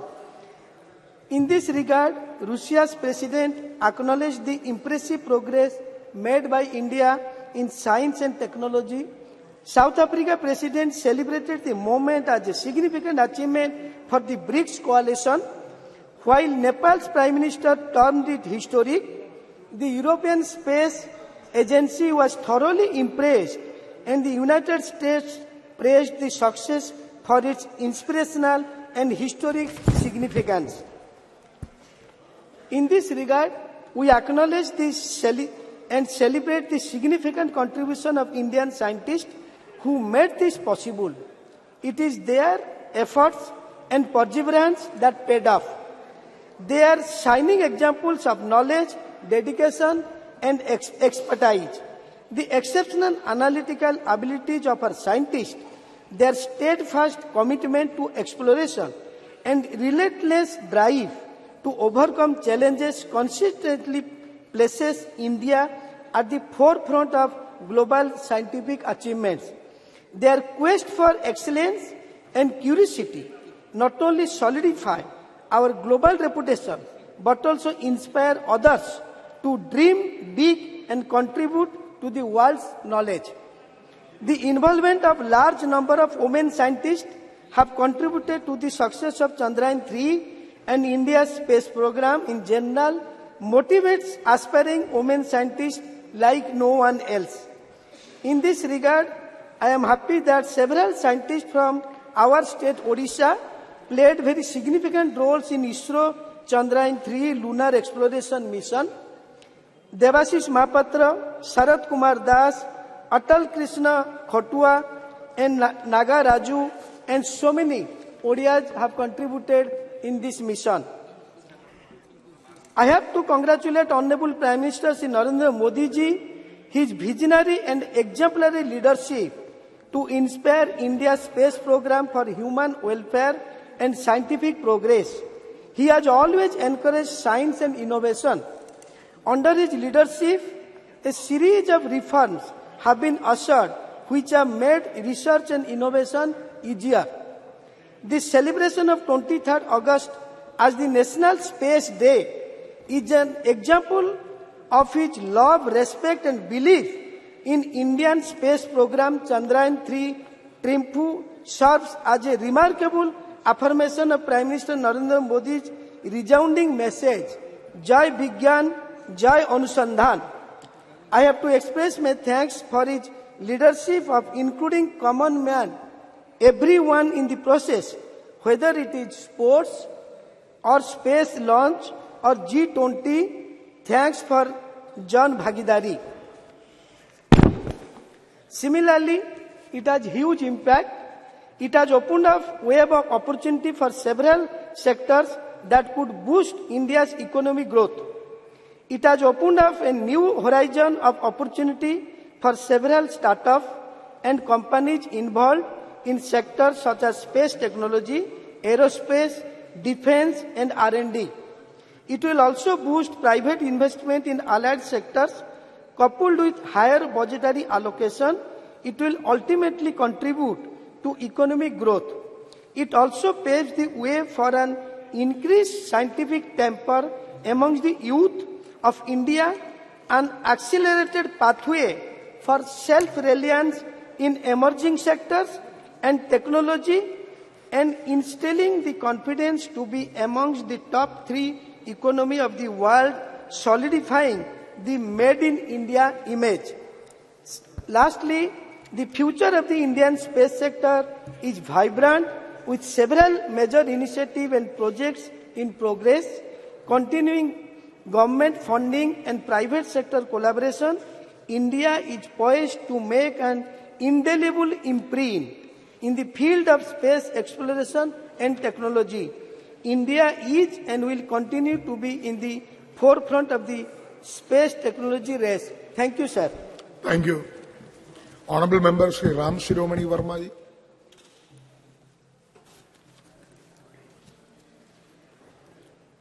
अध्यक्ष महोदय, आपने मुझे महत्वपूर्ण विषय चंद्रयान की सफलता पर अपने विचार रखने का मौका दिया।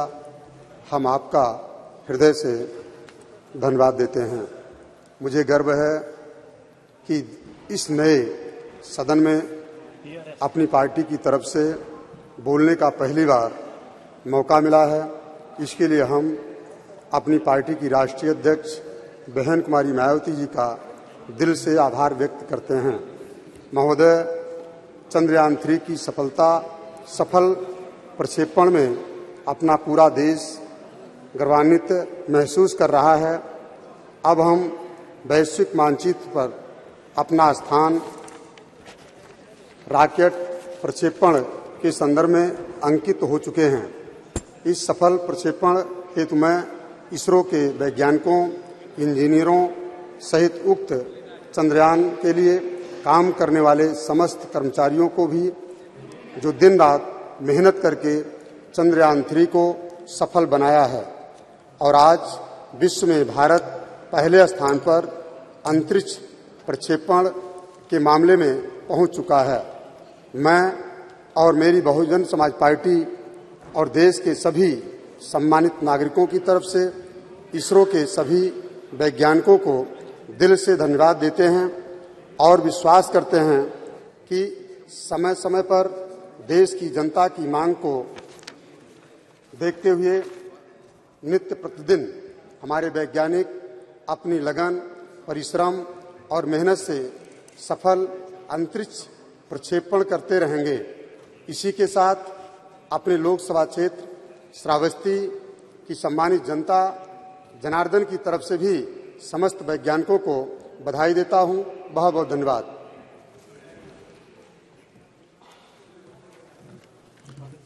Thank you.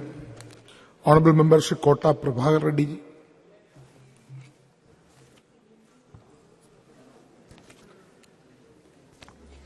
नया सदन में पहली बार बात करने का मौका मिला, बहुत बहुत धन्यवाद speaker ji. I extend my heartfelt congratulations to all of us on the notable achievement of the Chandrayaan-3. Today, as I stand here, I want to reflect on the ISRO's history, which started from teeny outwise in the great scientist Sarabhaji ji and becoming the powerful counterpart of the elite international space agencies of the world. As we know, Pandit Jawaharlal Nehru and scientist Sarabhai are considered among the founding further Indian space program ISRO, which today I know for its unique and cost-effective technologies.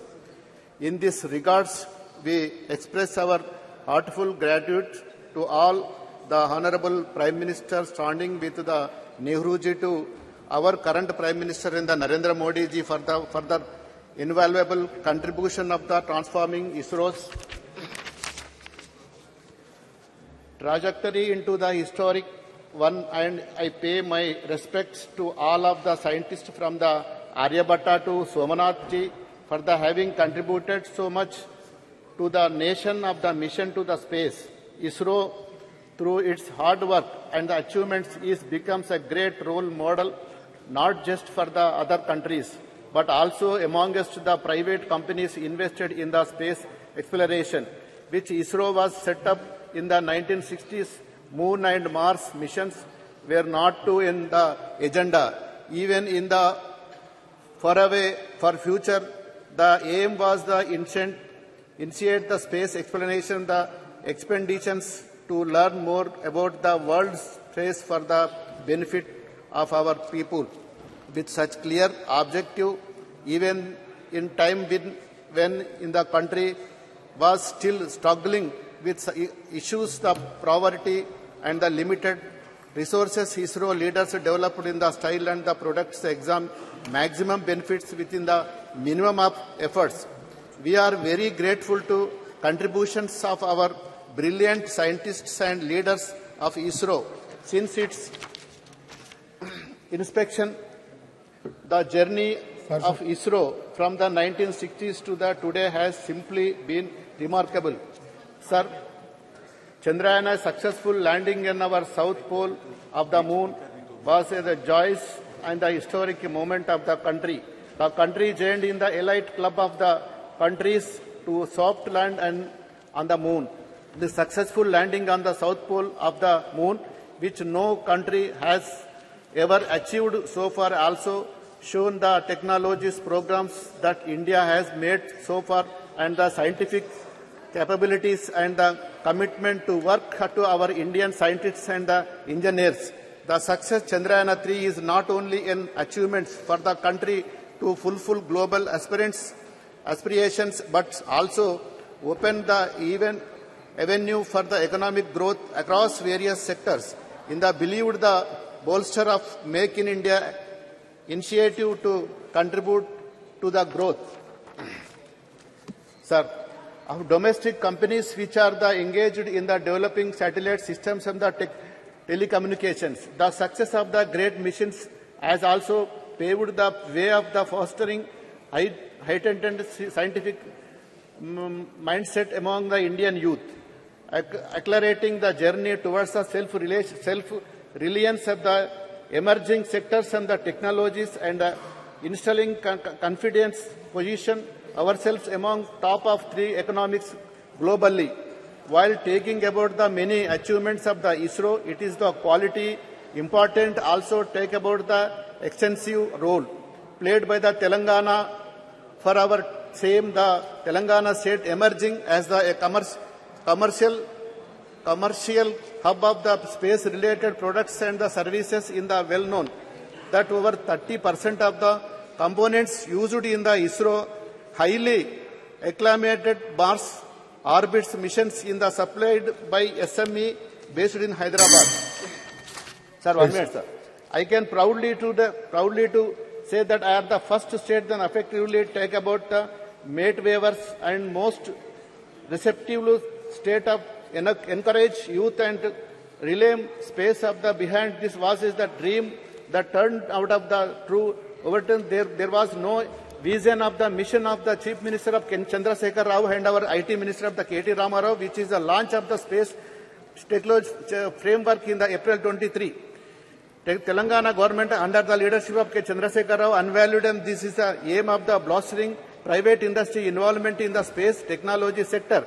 This framework has been the magic position establishment, the state of the globally recognized the one-stop designations in the technology. And we are the emerging closer to the dream. My launching is the space tech framework and the implementing of the plan initiated to the Telangana state is the intents of the further achievements realize vision, the promoting the domestic products and the launch of the vehicle satellite systems and their companies ground the equipment manufacturing and the various other facilities within the state of Telangana. The state's government of India can be matched, guided by the vision of the Chandrasekhar Rao Chief Minister, dedicated effort the Ramarao young individuals of the T-Hub established by the Telangana government are the achieving the remarks factors on the across the various domestic expansional talents in the Telangana, pushing the boundaries, achieving the significant milestones in the nations of the setup and the provide the satellite launch of the history. Hyderabad startup companies spended the door of the new opportunities in the Indian space sectors. 1 minute, sir. One notable achievements in the economy, Skyroof Aerospace Private Limited, which has successfully pioneered Indian the made in private rocket launches in the Vikram. Yes, setting the remarkable presented. This is the epitome of the Telangana government. Involving the support of the young individuals who are the showing of the talented world and the transforming their brilliant ideas in the reliability through their startups. Further coming up the latest national achievements of the Chandrayaan-3, there is the doubt about the mission if the displayed the fact of the Indian will be soon emerge prominent player as the cost of the effective satellite launcher. It is expected that is a will urgent argument of the Indian contribution of the global space of the economy by 8.10%. Honourable member, please sum up. Moreover, expected the believement trip the Chandrayaan-3 is the ending the influences Indian domestic market as is the expected of the foreign investors respectively of the Indian grow in the space of the research. Yes. Thank you, sir. Okay. Honourable member, Srimati Supriya Sule. Thank you, sir. Is there a cabinet minister present in the house? Please raise your hand. Cabinet minister, cabinet. Cabinet, not for MOS, cabinet minister. Sir, such an important debate going on, there is not one cabinet minister, sir. We can expect ministers. Sir, please, you must put it, sir. It's such, how serious they are about Chandrayaan-3, sir. Yes. It's such a, we are so proud of what has happened. Sir, you must give a ruling. There has to be one cabinet minister here, sir. Message will convey it to ministers. Sir, please put it on record. There is not one cabinet minister for such an important debate, sir. Your point is noted. It will convey to ministers. Please do, sir. Please give us. You can start now. Aap ruling dijiye, sir. They don't have any right Not to a single cabinet minister. That's really shameful, sir. Sir, I'd like to take this opportunity to congratulate the success of Chandrayaan-2. Every scientist and technocrat that has contributed in this 60-year journey. So I would like to congratulate everybody who has contributed in their way. Success of Chandrayaan is about competencies, capabilities, and capacities of people who have contributed in 60 years. Sir, I was very fortunate enough to grow in a city of Mumbai, which had Nehru Science Center and Nehru Planetarium. And I was brought up completely with a scientific temper. I see this whole debate actually with absolute respect to Rajnath Singh ji, who we always look up to. So today in his speech, I had a slight disappointment in his speech because I was expecting him to give us the vision of tomorrow, Chandrayaan 4, 5, 6, Aditya, L1 further. But that really lacked, so I was a little disillusioned today. And I am very strong about tradition, about values, about culture and heritage. These are all the things we are all brought up with. But today as a proud Indian, I felt from the treasury benches that completely lacked in the speeches that came from me. I will not repeat the points about Dr. Tharoor and Dr. Roy said, but I would definitely put it on record that it was like Pandit Jawaharlal Nehru and Dr. Sarabhai, who we grew up learning and reading about. It was Dr. E.V. Chitnis also, who substantially contributed in the growth story of ISRO. And it was, of course, Professor Dhawan, Dr. Brahman Prakash, who was one of the best metallurgists India has ever had. U.R. Rao, Dr. Nair, Dr. Kasturanga, Dr. Krishna, Dr. Shivam, and now Dr. Somnathan, who have contributed to the growth of ISRO where we are today. Sir, the Honorable Prime Minister always talks about indigenous growth of India. I would like to put it on record that I was very fortunate enough to get elected from a constituency called Baramati in Pune district in Maharashtra, sir. I'm very proudly happy to share with you, sir, there is an industry over 100 years started by Walchand Hirachand. It's called the Walchand Nagar Industries, which 100 years ago started innovation under that leadership, and the entire Doshi family and the Lalchand Walchand family today have contributed to the growth of that area, which is Indapur, which is in my constituency, Walchand Nagar, sir. And they have made immense parts to this entire Chandrayaan जो बना है sir, उसमें वालचंद नगर की और इंदापुर की बहुत बड़ी then है, और ये सब वालचंद हीराचंद ग्रुप ने बनाया है. तो 100 साल से ये फैक्ट्री इसमें काम कर रही है, और मैं I would like to put it on record कि इन्होंने 100 साल में जो काम किया, इंडिजिनियस जो कहते हैं आत्मनिर्भर भारत, तो ये वालचंद ग्रुप का बहुत बड़ा योगदान. इसरो के जो पार्ट्स बनते हैं वो मेरे निर्वाचन क्षेत्र है कि मेरा भाग्य कि ऐसे निर्वाचन क्षेत्र से मैं चुन के आती हूँ सर. वैसे इनोवेशन की जब बात होती है तो और दो है कि खेड़ शिवापुर जो एरिया मेरे निर्वाचन क्षेत्र में है सर, वहाँ VCB इलेक्ट्रॉनिक्स की एक कंपनी है, VCB इलेक्ट्रॉनिक्स, जहाँ भानुदास भोसले, सुजाता भोसले, संदीप चौहान और सोन सुंदर ये वेलू एरिया में है, जिन्होंने चिप्स बनाई है सर जो इस चंद्रयान में गई है. तो मेरे निर्वाचन क्षेत्र से दो बड़े कॉन्ट्रीब्यूशंस है, एक वालचंद ग्रुप का और दूसरा VCB इलेक्ट्रॉनिक्स का. So I feel very very proud when I stand here where we are praising about Chandrayaan, and these are all indigenous. और ये सारी कंपनियां सर 2001 तो 100 साल पुरानी है और दूसरी 15-20 साल पुरानी है. So I just would like to put on this record straight. And there are other companies which are doing wonderful work in my constituency, like the hydrogen technology, sir, software, be it Wipro, be it KPIT, Tata's, Mahindra's, they've all contributed to all these works that are going on, sir, in the new development of the new India. Sir, the whole thing which Dr. Tharoor also mentioned and Professor Roy also said was the spirit of inquiry and the spirit of questioning, sir. The entire debate today, somewhere I felt that we are very proud of our glorious tradition, sir.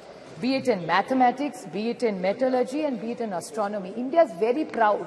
2000 years ago, mathematics, something that everything goes with, unless तुम्हारा गणित अच्छा हो, life में कुछ नहीं हो सकता. So we have such rich tradition. So instead of getting trapped into stories, which people were talking about earlier in the debate, I'm not condescending. It's wonderful. Whatever your mother has taught you can never be wrong. But we must not forget the rich tradition of mathematics, metallurgy and astronomy which India is so proud of. Because श्रद्धा तो होनी ही चाहिए sir, लेकिन अंधा श्रद्धा नहीं होनी चाहिए. So श्रद्धा जो आपको सिखाया वो जो आप चाहते हैं उस पर आप विश्वास रखिए, वो आप, it is in a democracy, it's your right. But the problem is I get worried when people in position of power and who are sitting on that side of parliament today talk about issues which actually surprise me when we are talking about the scientific temper. मेरे महाराष्ट्र में sir पिछले हफ्ते एक doctor आया था जो blankets डालता है लोगों पे, और ब्लैंकेट डालने के बाद वो बोलता है कि आपकी तबीयत ठीक हो जाएगी. सर आप सोचिए, एक तरफ हम लोग चंद्रयान 3 की बात करें और दूसरे जगह एक भारतीय जनता पार्टी का MLA बोल रहा है कि ब्लैंकेट डालिए आपकी तबीयत ठीक हो जाएगी. ये कैसे चलेगा? तो श्रद्धा जरूर होनी चाहिए लेकिन अंदर श्रद्धा नहीं होनी चाहिए. आपको याद होगा sir, B Ed Sri Dabolkar, Sri Gauri Lankesh, Govind Pansare and Kalburgi ji. What were they? How did they die, sir?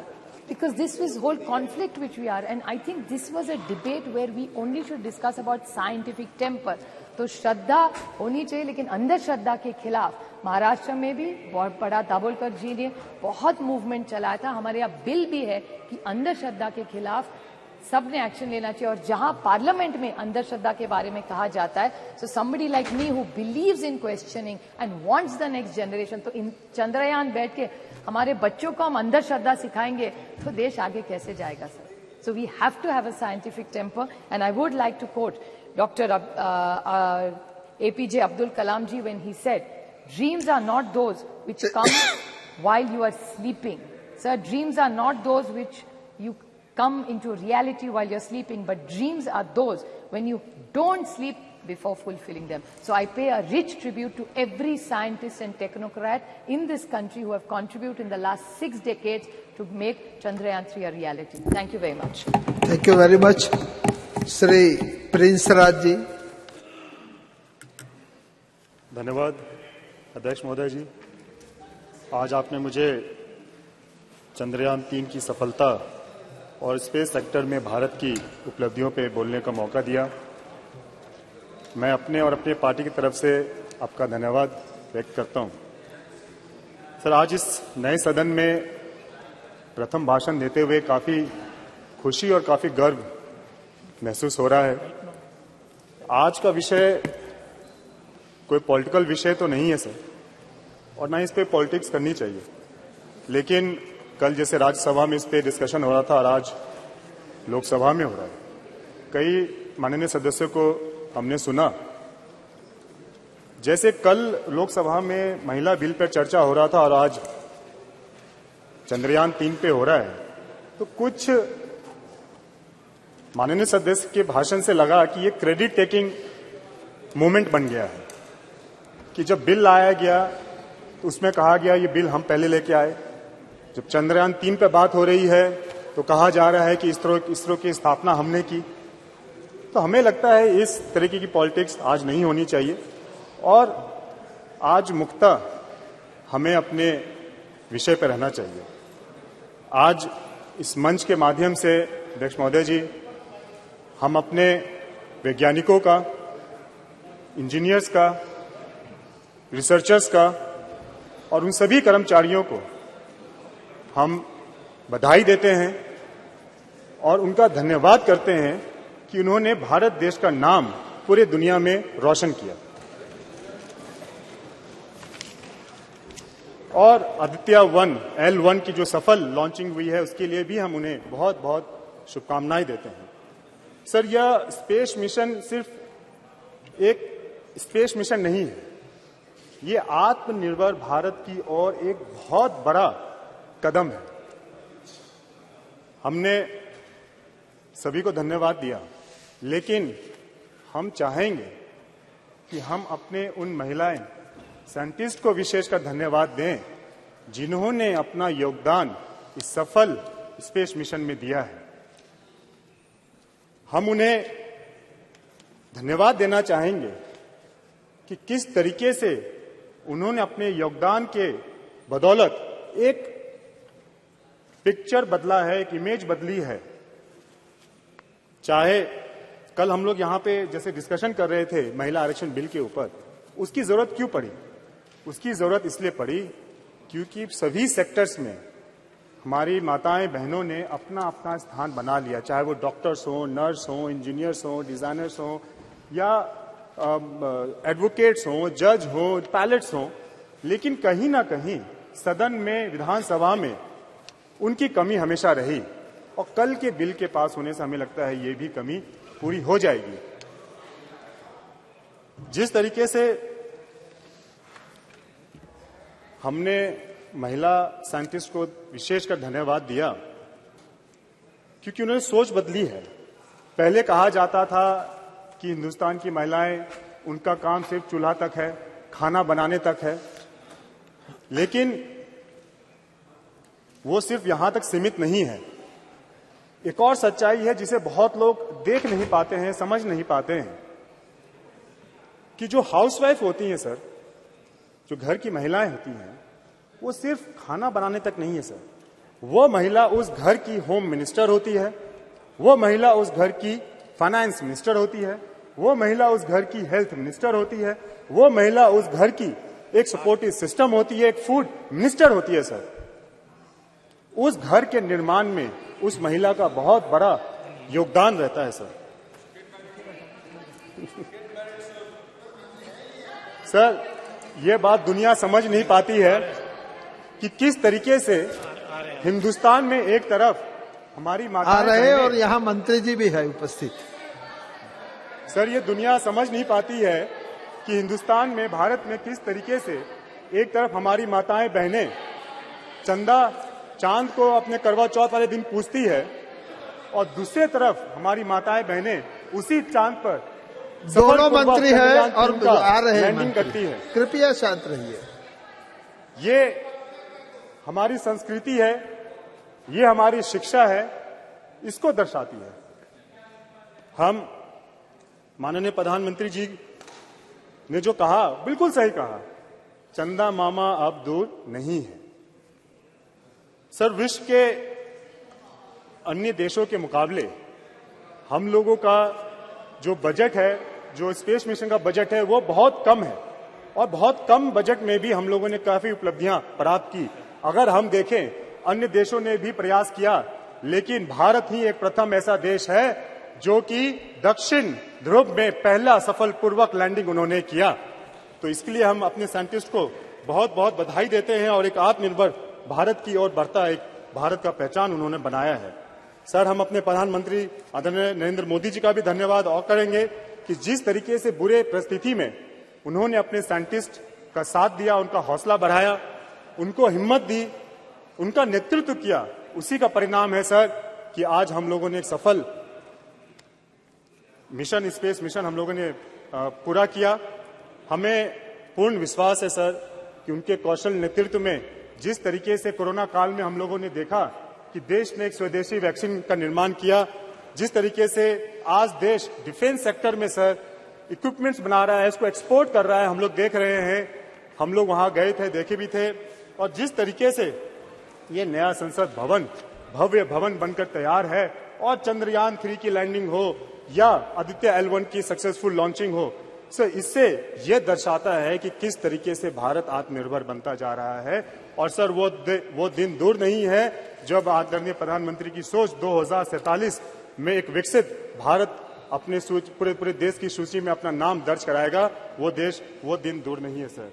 Sir, ज्यादा समय नहीं लेते हुए सर, आप एक बार पुनः हम अपने सभी साइंटिस्ट, सभी अपने महिला साइंटिस्टों का, सभी इंजीनियर्स का, सभी रिसर्चर्स का, सभी उन कर्मचारियों का और जितने भी लोग इस कार्यक्रम से जुड़े हुए थे, मिशन से जुड़े हुए थे, हम उन्हें पुनः नमन करते हैं, उन्हें धन्यवाद देते हैं, उन्हें बधाई देते हैं।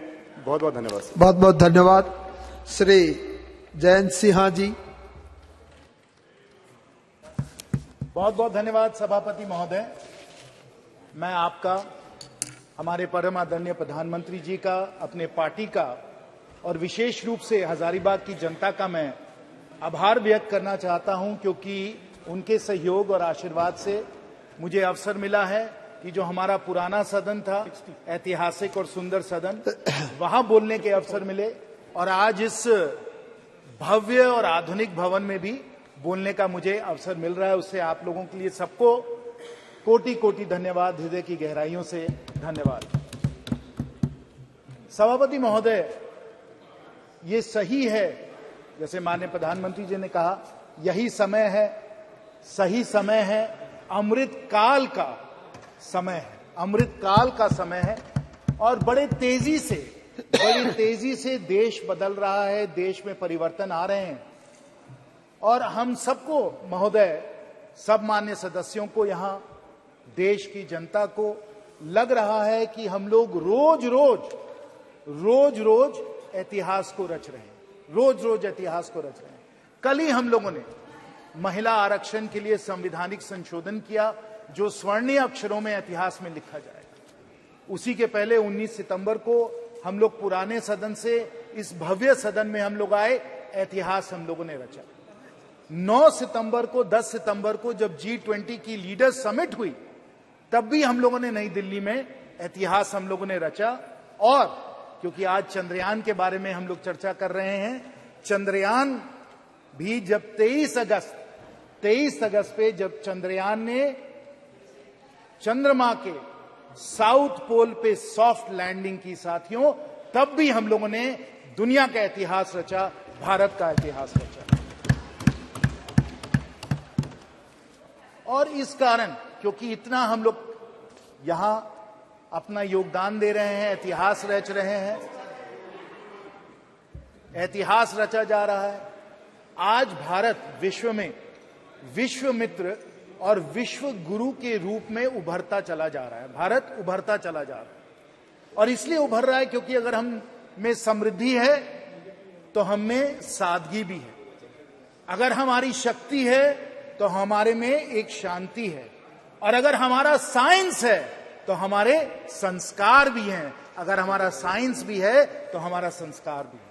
और अगर कोई समझता है कि हम अगर संस्कार की बात करें तो हम साइंस की बात नहीं कर रहे हैं, विज्ञान की बात नहीं कर रहे हैं, तो ये बिल्कुल गलत बात है।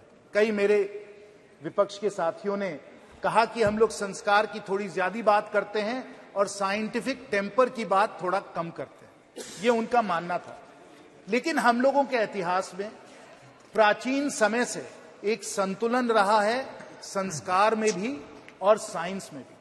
और अगर हम अथर्ववेद में जाएं, मंडपा उपनिषद में जाएं, तो वहां से जो मूल मंत्र निकल के आया वो आज हमारे राज्य का मूल मंत्र है, सत्यमेव जयते। अगर हम किसी चीज से भी प्रेरित हैं तो हम सत्यमेव जयते से प्रेरित हैं, ट्रूथ अलोन ट्रायम्फ्स। और अगर विज्ञान कुछ भी है तो वो सत्य है, वो ट्रूथ है। और जो भी कोई, और मैं खुद विज्ञान का स्टूडेंट हूं, इंजीनियर हूं, तो मुझे तो कहना पड़ेगा कि अगर हम लोग साइंस में कोई भी तलाश करते हैं, प्रोफेसर साहब बैठे हुए हैं, वो भी साइंटिस्ट हैं, उनको मालूम है कि जो साइंटिफिक मेथड है, जो साइंटिफिक टेम्पर है, that is a process of discovery of the truth, और वो हम लोगों के संस्कार में लिखा हुआ है। और इसलिए आज अगर हमारी साइंस जो है वो चंद्रमा में पहुंची है, क्योंकि हमारे संस्कार हम लोगों को ये प्रेरणा देते हैं, सत्यमेव जयते। और हमें, जैसे अभी बहुत वक्ताओं ने कहा है और मैं भी अपनी बात उसमें जोड़ना चाहूंगा, कि अगर हम इस साइंस की बात करें तो साइंस में हमारे बहुत सारे लोगों ने योगदान दिया है।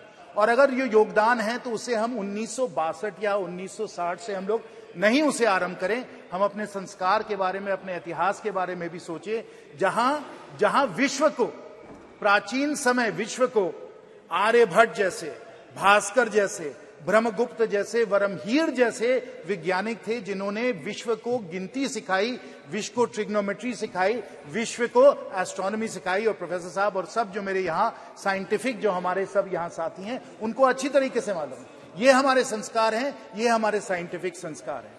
और उससे जुड़े हुए उसके बाद पीढ़ी दी पीढ़ी, कड़ी दे कड़ी जो चलती आई, उसमें ये सही है कि पंडित नेहरू जी का भी योगदान है। पंडित नेहरू जी का भी योगदान है। 1960 में, फिर 1962 में उन लोगों ने इसरो को आरंभ किया। उसके बाद सब माननीय प्रधानमंत्रियों जी का सहयोग है, इंदिरा गांधी जी का सहयोग है। उन्होंने सतीश धवन जी को वापस बुलाया, कैलटेक में वो पढ़ रहे थे, उनको उन्होंने वापस बुलाया, इंडियन इंस्टीट्यूट ऑफ साइंस से जाकर वो इसरो गए, उनका बहुत बड़ा योगदान था। और उसी प्रकार हमारे भारत के बहुत सारे ऐसे वैज्ञानिक रहे हैं जो मुझे प्रेरणा जिन्होंने दिया है, जैसे सीवी रमन साहब, मेघनाथ साहा साहब, विक्रम साराभाई, होमी भाभा, एचजीएस मूर्ति, वमन पटवर्धन, हमारे परम आदरणीय एपीजे अब्दुल कलाम जी, सतीश धवन जी, इसरो के सब जो चेयरमैन रहे हैं, सतीश धवन जी, राधाकृष्ण जी, शैलेश नायक जी, किरण कुमार जी, शिवन जी, और अब सोमनाथ जी, यूआर राव जी, कस्तूरी रंगन जी, माधवी नायर जी, इन सबको हमें धन्यवाद देना है। और विशेष रूप से इन सबको तो धन्यवाद देना ही है, लेकिन हम लोगों को सब जो हम लोगों की साइंटिफिक कम्युनिटी है, ना सिर्फ आईआईटी दिल्ली में या और सब आईआईटीज में जहां से मैं हूं, लेकिन जो हमारे सैकड़ों इंजीनियरिंग कॉलेजेस हैं, हजारीबाग में विनोबा भावे में भी इंजीनियरिंग कॉलेज है, वहां से हमारे इंजीनियर आए जिन्होंने इसरो में और साइंस में उन्होंने योगदान दिया है। अभी हमको बता रहे थे विद्युत जी कि जमशेदपुर से भी बहुत सारे लोग हैं जो इसरो में जुड़े रहे हैं, त्रिवेंद्रम से लोग जुड़े हुए हैं,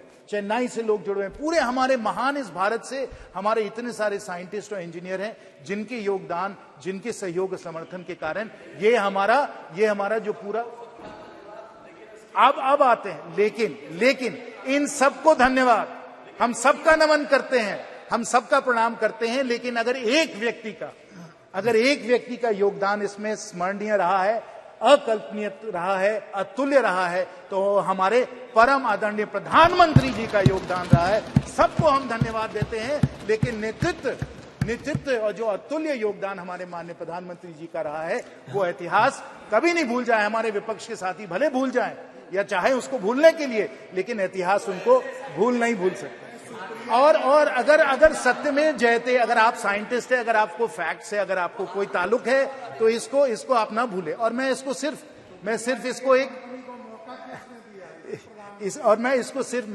सिर्फ ऐसे ही राजनीतिक तौर से मैं नहीं कह रहा हूं, मैं तर्क और तत्वों के आधार पर कह रहा हूं कि अगर योगदान विशेष और अकल्पनीय रहा है प्रधानमंत्री जी का, क्यों रहा है, मैं आपको बताता हूं। आप जान लीजिए कि 2013-14 में जो इसरो का बजट था वो 5,600 करोड़ का बजट था। आज के समय इसरो का बजट 2 गुना से ज्यादा हो गया है, 12-13 हजार करोड़ हो गया है। ये हम लोगों ने 9 वर्षों में किया है। ये माननीय प्रधानमंत्री जी का योगदान है। और यहां सब जानते हैं, सब अनुभवी हमारे माननीय सदस्य हैं, उनको मालूम है कि ऐसे बहुत कम विभाग हैं भारत सरकार में, सभापति महोदय जी, ऐसे बहुत कम विभाग हैं जो सीधा प्रधानमंत्री जी से जुड़े हुए हैं, जो प्रधानमंत्री जी के ही अधिकार क्षेत्र में आते हैं, और वो डिपार्टमेंट ऑफ स्पेस यही उनका है। और अगर इसमें बजट को 2 गुना से ज्यादा कर दिया है तो माननीय प्रधानमंत्री जी ने किया, इसको आपको स्वीकार करना पड़ेगा। दूसरा आप ये भी जान लीजिए, और सुप्रिया जी ने कहा, मैं बिल्कुल उनका समर्थन करता हूं उसमें, कि हमारे प्राइवेट सेक्टर का भी इसमें बहुत बड़ा योगदान रहा है, चाहे वालचंद का हो, चाहे वो हम LNT की बात करें, और विशेष क्योंकि मेरे सब झारखंड के यहां साथी बैठे हैं, मैं HEC रांची का भी इसमें सहयोग जो उन्होंने दिया है, जो क्रायोजेनिक इंजन बना है वो HEC रांची में ही बनाया गया है, तो प्राइवेट सेक्टर का योगदान रहा है। लेकिन 2020 में माननीय प्रधानमंत्री जी का निर्णय था कि जो स्पेस का जो सेक्टर है, इसको हम लोग प्राइवेट सेक्टर के लिए इसको खोल दें, इसको लिबरलाइज कर दें। और इसके कारण, क्योंकि हम लोगों ने प्राइवेट सेक्टर को इतना प्रोत्साहन दिया है, इतना सहयोग दिया है, कि आज स्पेस में 140 स्टार्टअप्स आ चुके हैं, और हम लोगों का स्पेस का इकोसिस्टम बहुत तेजी से बढ़ता चला जा रहा है। यह भी माननीय प्रधानमंत्री जी का निर्णय था। जैसे उन्होंने बजट को 2 गुना किया, वैसे उन्होंने स्पेस को लिबरलाइज करके 140 स्टार्टअप्स को उन्होंने योगदान दिया। और तीसरा कि जब हम लोगों ने इस तरीके से लिबरलाइज किया, तो विश्व में नंबर 1 और सबसे अफोर्डेबल किफायती तरीके से अगर कोई भी सैटेलाइट को जियोसिंक्रोनस ऑर्बिट में डाल सकता है, तो वो इसरो ही डाल सकता है। और पिछले कुछ वर्षों में हम लोगों ने कुल मिलाकर, मैं आपको ये आंकड़े बता दूं, स्पष्ट आंकड़े जो हैं, कि हम लोगों ने करीब लगभग 400 फॉरेन सैटेलाइट्स को हम लोगों ने अर्थ ऑर्बिट में डाला है, जिससे हम लोगों को इसरो में 3300 करोड़ का हम लोगों को इसमें रेवेन्यू हम लोगों को मिला है। वो भी माननीय प्रधानमंत्री जी की सोच थी कि इस तरीके से इसरो को हम लोग पूरी तरीके से ओपन अप करके सैटेलाइट लॉन्च में हम लोग ले आए। और इस तरीके से अगर किसी को भी पूरी तरीके से श्रेय इस सफलता को मिलना चाहिए, तो माननीय प्रधानमंत्री जी को मिलना चाहिए। ये हम सब लोग स्वीकार करें।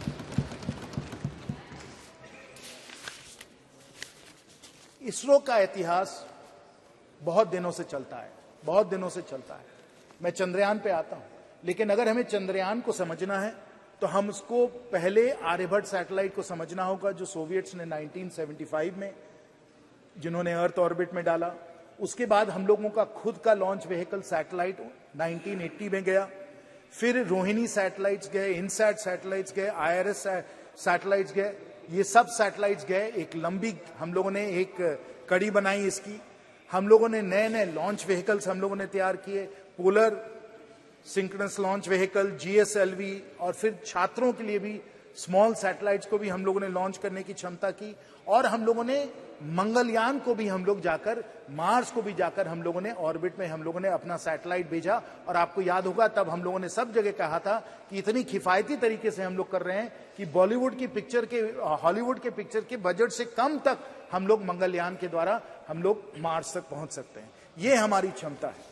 और अगर ये क्षमता है, अगर माननीय प्रधानमंत्री जी ये काम में लगे हुए हैं, अगर पूरा भारत इस काम में लगा हुआ है, तो हमें समझना चाहिए कि स्पेस जो है और चांद पहुंचना कितना प्रेरणा का स्रोत है और इसको कितने दिनों से इसको एक लक्ष्य बनाया गया। और उसमें मैं अमेरिका की भी बात करना चाहता हूं, क्योंकि अगर जो अमेरिकन जो स्पेस कैपेबिलिटीज है उससे हम लोग सब लोग प्रेरित हैं। और खासकर जॉन एफ कैनेडी का एक बहुत ही जाना माना एक भाषण है जो मैं अभी कोट करना चाहूंगा और जॉन एफ कैनेडी ने कहा था वो हम लोगों को याद करना चाहिए। जॉन एफ कैनेडी ने 1962 में कहा था, Y some say the moon, why some say the moon, why choose this is our goal. This replies to India, why choose the moon, why is this our goal, and why they may well ask, why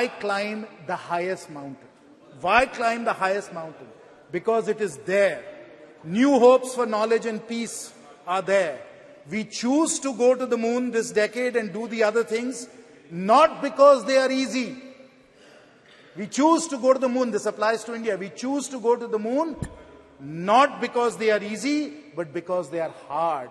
अगर हम बड़े लक्ष्य अगर हम लोग हासिल करने के लिए हम लोग अपनी आकांक्षाओं को बनाते हैं, अगर हम इस भवन का निर्माण 3-4 साल में कर सकते हैं, इसलिए नहीं क्योंकि ये आसान काम है, इसलिए क्योंकि ये मुश्किल काम है। Not because it is easy, because it is hard that we choose to go to the moon.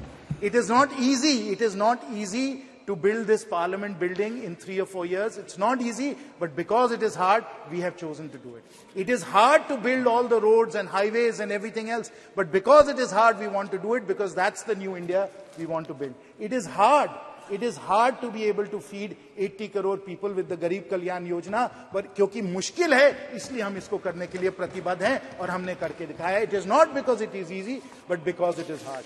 And it is hard. अगर कोई समझता है कि चंद्रयान चांद में पहुंच गया और कोई भी इसे कर सकता है, तो मैं आपको लूना 25 के बारे में बताना चाहता हूं. लूना 25 के बारे में. और आप जानिए कि अगर 1950s में स्पेस रेस चालू हुआ और अगर जॉन एफ कैनेडी ने कहा कि हम लोगों को 1960s में ही हम लोगों को मून पे पहुंचना है, तो क्यों किया उन्होंने? क्योंकि उनके सामने एक चुनौती थी, एक कंपटीशन था. और वो कंपटीशन किसके साथ था? वो सोवियत यूनियन के साथ था, क्योंकि सोवियत यूनियन ने स्पेस फ्लाइट और स्पेस का पायनियरिंग जो उन्होंने किया था, यूरी गगारिन वगैरह आप सबको याद होगा. उस स्पेस रेस के कारण जॉन एफ कैनेडी ने कहा कि we must get to the moon. वही सोवियत यूनियन, वही स्पेस प्रोग्राम उसी समय जब चंद्रयान अगस्त में पहुंच रहा था south pole of the moon, उनका लूना 25 जो था वो भी अगस्त में फेल हो गया. Not because it is easy, it is because it is hard that we go to the moon. The Russians who developed, who pioneered space flight, they were the ones who were not able to succeed. They tried a South Pole landing and they failed. They failed. And they used a 30 kg robotic launcher, a 1750 kg launch mass. Not because it is easy. What did we do? Instead of putting a 1750 kg launch mass, Professor Saab, we put a 4000 kg launch mass and a much larger payload on Chandrayaan 3. We put it into Earth orbit. We moved it out of Earth orbit into the lunar orbit. And then on August the 23rd at 6:04 p.m., and I'm sure everybody here must have been spellbound watching. And I will tell you also that the number of concurrent users on the ISRO channel on YouTube that day was the highest YouTube has ever recorded. पूरा भारत उस ऐतिहासिक क्षण को देख रहा था YouTube के channel पे. और 6 बजे अगस्त 23 को हम लोगों का चंद्रयान वहां चांद पे पहुंचा. साउथ पोल की लैंडिंग हुई. 14 दिन उन लोगों के सब साइंटिफिक एक्सपेरिमेंट चले. Not because it is easy. The Russians were not able to do it. It is because it is hard that we did it, and we accomplished something that the Russians were not able to accomplish. Because it is hard, not because it is easy. That is the India we are building. That is the India that we want to see. That is the India our Prime Minister wants to see. और इसी कारण जो हमें चंद्रयान में सफलता मिली, सब हमारे scientist और इंजीनियर्स की सफलता थी. और मुझे तो खुद निजी तौर पे बहुत खुशी हुई, बहुत मुझे गर्व हुआ. हजारीबाग के भी कई लोग उससे जुड़े हुए थे, मेरी फोन पे भी उनसे बात हुई. और जब आप उनसे बात करें, हर से वो गदगद थे कि इतना बड़ा लक्ष्य हम लोगों ने हासिल किया है. लेकिन ये तो एक और ही कड़ी है. अभी हमें और बहुत दूर जाना है, बहुत दूर जाना है.